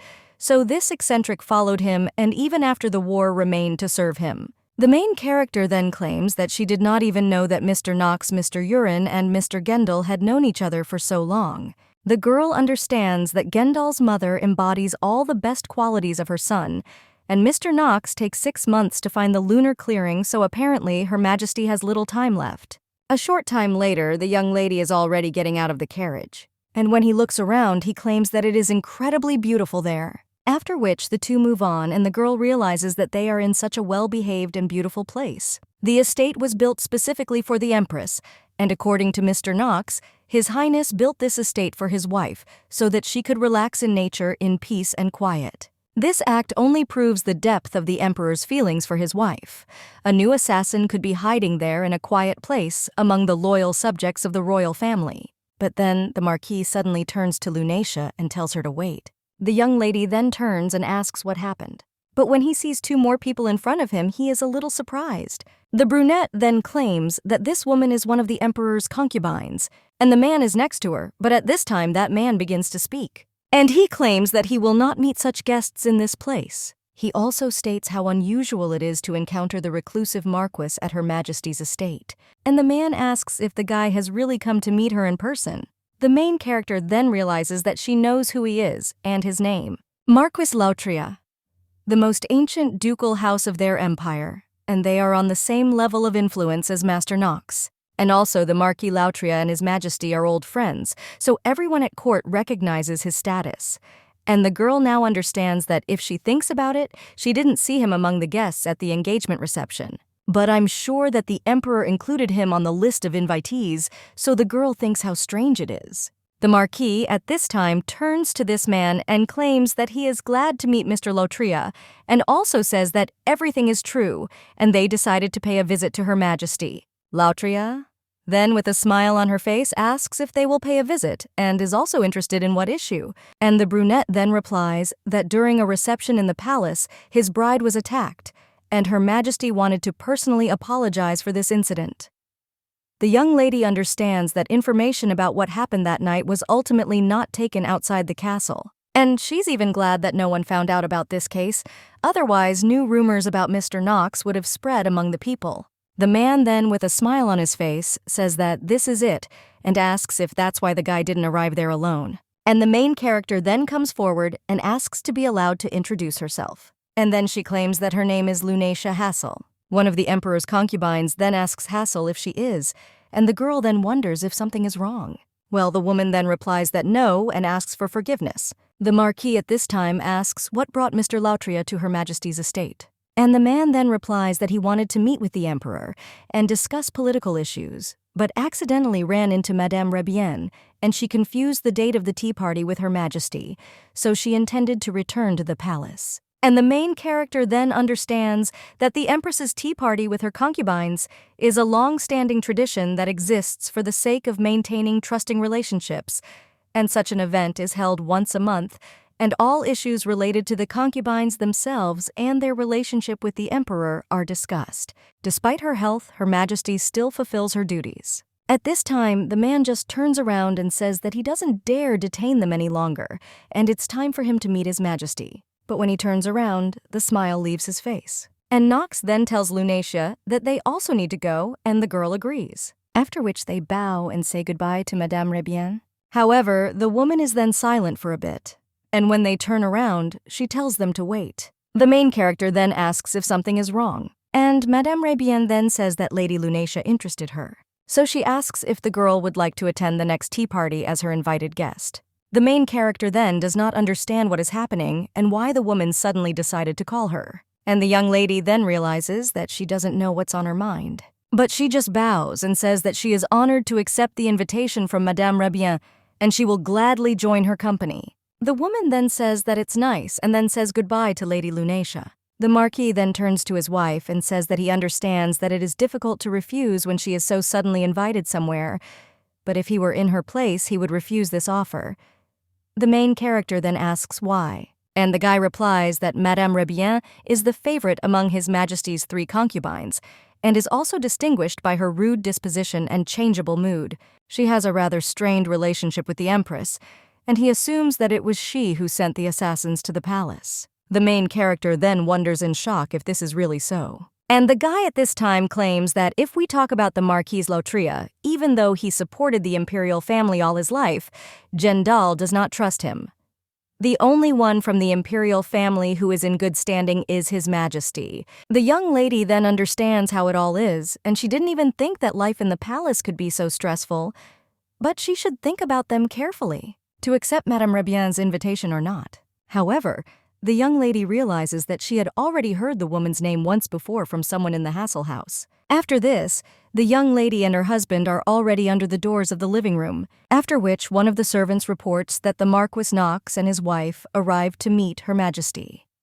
He also greets Mr. Knox with their Lady Lunacia, after which he states that the Empress is already waiting for them in the room, so let them enter. After this, the main character enters the room with her husband, and they see the Empress there, who, with a smile on her face, claims that her name is Michaela von Lasanras, and also claims that she is glad to meet them, and the lady is able to see the future. The main character then thinks in shock what she is talking about, and understands that they did not tell Prince Gendal about her abilities, so she does not understand how Her Majesty knows about them. After this, the woman just smiles and says that she is joking, and the main character in shock thinks that such topics are not joked about. The Empress at this time claims that Gendal once told her a legend about their family, so she found a reason to make fun of them a little. The main character then thinks that the prince didn't tell her anything, and only Mr. Knox knows about her ability. The guy bows at this time and tells Her Majesty that it's a great pleasure for them to see her. Well, the woman then raises her hand and asks to omit these formalities because she never liked this style of communication, and I would like to avoid him in their conversation. The main character then realizes that the principal is really very similar to her mother, after which he smiles, and at this time the woman rises from her seat and says that she invited them to personally offer her deepest apologies. Therefore, he asks them to sit down, after which everyone sits down at the table. And the woman then says that first she wants to sincerely apologize, because the royal family insisted that the evening on the occasion of their engagement be held in the palace. But their guards were absolutely not prepared for such a sudden attack, and this is entirely the fault of the royal family, so His Majesty also deeply regrets what happened. The main character then asks why God is it she, and claims that there is no need to apologize because none of the guests were hurt except the royal guards. The woman then replies that yes, she is also sad to hear about the victims in such a peaceful time, and as a queen, she will make every effort to ensure that this tragedy does not happen again. Well, the woman claims that looking for a traitor holed up inside the palace is much more dense than fighting soldiers on the battlefield. The young lady then thinks what it means that Her Majesty is aware that it was she who was the subject of the assassination attempt. But despite this, she is amazingly calm and confident in her own abilities, and will not even tell that she is suffering from an incurable disease. The woman smiles at this time and then turns to Knox, and she says that she also wants to thank him because he works every day to find medicine for her, and she also wants to point out that the rumors did not lie, and his wife is so kind and modest. The guy then thanks Her Majesty and claims that he is very proud of her and he is pleased to hear her praise for his wife. The main character then becomes embarrassed and asks what he is talking about. The girl understands that Her Majesty is very generous, but to praise her so clearly is too much. The woman at this time just smiles and says that there is no need to thank her for the truth, but she is so happy that she was able to meet her today. After all, because of her condition, she cannot spend as much time in the company of anyone as before. The main character then turns to Her Majesty. Then she claims that she wants to have tea with her again someday and will look forward to that day. When they leave, the Marquis asks how it feels after meeting the Empress. The young lady then responds that she thought she would be much more restrained and stricter. But the obvious similarity immediately caught my eye. Between son and mother, the Marquis then claims that the apple doesn't fall far from the tree, and then says that it's time for them to go. And the girl replies that this is true because she still has not finished deciphering the stone tablets. But then he answers that no, and it's too early to go home, after which the young lady asks where they are going. And the guy then claims that he remembers that in her diary, it was written about the desire to take a walk in a beautiful place, but it is quite vague, and as she could notice, he spends most of his time at work. Therefore, I decided to ask Urin for advice, and even forgive me, Lord at Gendal. So right now they will go for a walk. The main character then asks in shock if they will really go now, but they still have a lot to do on the estate. And the guy replies that this place is not so far from there, and moreover, he wants to spend a little time in her company. Madame Rebien is lying on her sofa at this time. Well, then someone comes from behind the door and says that a guest has arrived. The woman then just stretches out her leg and asks who it is this time, but the servant claims that she introduced herself as a jewelry supplier. And Madame Rebien then understands that it is Rosalind, so she says let her come in. The girl then enters the room and apologizes for the intrusion, but claims that she brought the most exquisite jewelry especially for Madame Rebien. The woman then rises from her seat and asks what trinkets she will show this time because she hopes that they are worth her attention. And she said earlier that she likes the girl and her ambition amazes her. That's why she continues to buy her products. Rosalind then, with a smile on her face, thanks Madame Rebien and says that she is their most valuable client, which is why today she brought her the latest collectibles from their jewelry house. But before the demonstration, she would like to hear that story. The woman then asks if the girl in the moonlight is talking, and she didn't even think that such an adult lady believed in these fairy tales. But then she says that, oh well, so be it, she will tell everything she knows. The blonde then claims that when she talked to her about the moonlight, the woman only laughed at her, but now she became interested in her and even decided to share her knowledge with her, so the girl asks why suddenly, and the woman then replies that she was inspired by her persistence and she has nothing to lose by telling her about it. According to rumors in the lunar clearing, you can find the most beautiful stone that exists in the world. In ancient times, only selected court ladies received jewelry designed by him. The girl then replies that she heard about it, and if she still manages to find a lunar clearing, then she will make any product that Mrs. Rebien wants. The woman then asks if she can make any. Then he tells the girl to make her a tiara. The blonde then asks why the tiara. After all, in their kingdom, only Her Majesty can wear a tiara and nothing more. But the woman then understands that only she is worthy of such decoration. During the day, she went to Her Majesty convinced that today was the monthly tea party. But she was mistaken, and she as always came to her chambers to meet her in person. The Empress greeted her cordially in her usual manner, and they did not see each other for more than a month. That's why she noticed how much the woman had changed in appearance. After all, she has a thin face, bruises under her eyes, and chapped thin lips, so she looked simply terrible. They said goodbye to her, and on the way the woman met the Marquis of Lautrius. He told her that the Empress was terminally ill, and since he said so, she was inclined to believe him. Now the woman asks Rosaline what it is and if she can cook Hey Tiara. And the girl then replies that everything is not so, and if a woman wants it that way, then of course she will do it. Madame Rebien then understands that as soon as the Empress leaves them, she will be the next contender for the throne, and for this occasion she should have an incredibly beautiful attribute of power. The lady with blonde hair then asks to be allowed to make it for Madame Rebien, and the woman then agrees, but claims that she heard that the Marquis Iltern lives in the forest where the moonlight is located. The girl then asks what about Togo, because this forest does not belong to anyone, and they have no reason to forbid her to look for or do anything in this forest. Madame Rebien, when she asks this way, then claims that she admires Rosaline's fearlessness, and then claims that today she met her little sister. The blonde then asks if the mistress is talking about Cynthia, and the woman then asks if she really has two sisters. And this girl looked like her age. But Rosaline then only says with disgust that it's Lunacia. The woman claims that she met the girl when she was returning home after a meeting with the Empress, and she invited her to the next tea party as her guest of honor, and so she now asks if Rosaline minds. And the girl then answers a little irritably that of course not, but she herself understands that that girl ruined their family and destroyed the business that she had been building for years. The woman now claims that she sees that she and her sister do not get along, and asks if the girl never wanted to put her in her place. The woman understands that the current Empress is supported by the House of Iltern, and after she falls into eternal sleep, she will support Mrs. Rebien, and the status of their family will become higher than it was before. The blonde now claims that she would like to show her where she belongs, and this is the duty of an older sister. After this, the woman only wants and says that then she will help her with this, but let Rosalind not disappoint her. The main character at this time admires in shock because she is now in a field of flowers and claims what a wonderful place this is. The guy then replies that there was also a wonderful view of the forest from their estate, but Gendal and Yurin told him to take her for a day walk, otherwise he's like a vampire who is afraid of white light. And Sierra supported their idea. Therefore, now the guy turns to Lunacia and asks if this is the first time she has gone out for such a walk. The girl then claims that as a child, there was once a conversation that they needed to arrange an outing with the whole family, and they had already set a date and also a place. But that day she fell ill due to frequent use of the gift. And her whole family decided to have fun without her, and only Soleil thought about her, and he brought flowers worth the corners. They always sat at the dinner table, and they often indulged in memories in which she had no place, and it was very painful for the girl to hear them every time.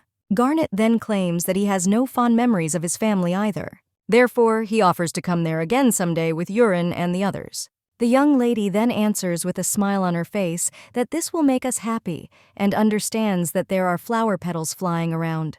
The calm sound of the wind and the warmth emanating from Mr. Knox. She wants to remember this wonderful moment, even if she loses all 5 senses, and the master will have to plunge her into eternal sleep. Well, she will fall into eternal sleep remembering this moment with joy in her heart. Now the main character asks where they are going now. And the guy then points his finger in one direction and claims that their next target is there. And when the main character sees her, she is surprised. The maid is at this time in the estate and is cleaning.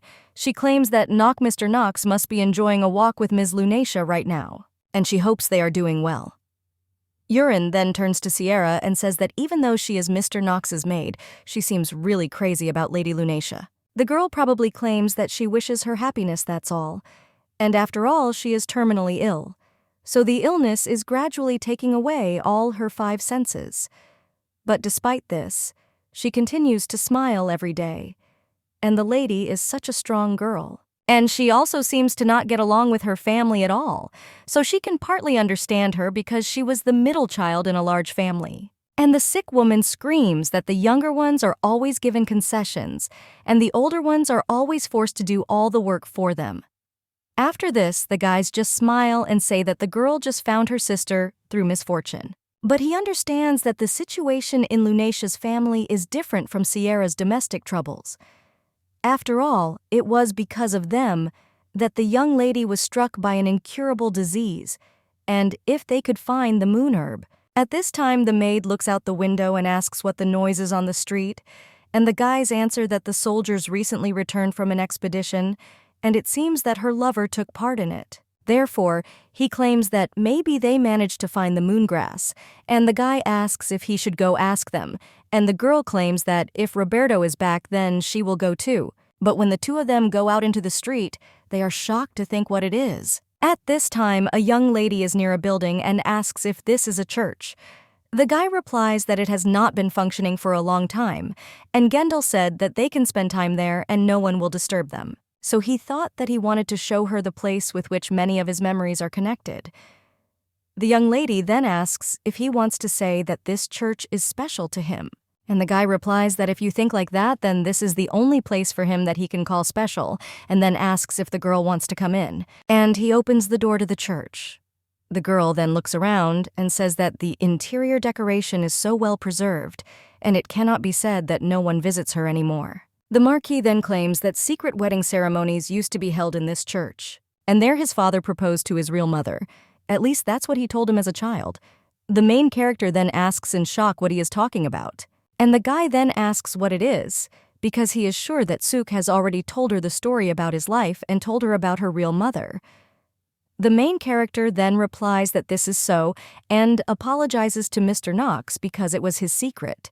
But the guy then replies that everything is in order, and sooner or later he would have revealed this secret to her anyway, and he himself had already decided that he was no longer going to hide anything from her. The girl then understands that Knox's mother plunged into the eternal sleep of nature, but the legitimate bride of the head of the family Iltern was the eldest sister of Knox's mother. A secret connection broke out between his father and mother from which the guy was born.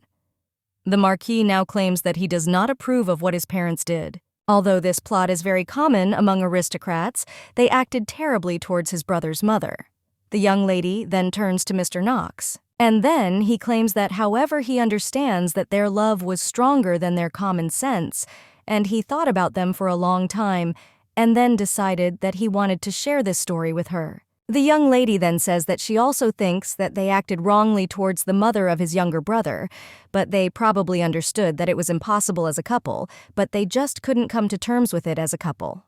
So we decided, get married secretly here. The Marquis now asks if she is even going to discuss them, but the girl replies that she thinks there is no point in this because they committed this act at the behest of their hearts. And when the guy thinks that maybe he always dreamed of hearing the words that the love of his parents was strong and pure, so now he thanks Lunacia. And he says that he is glad that he brought her there.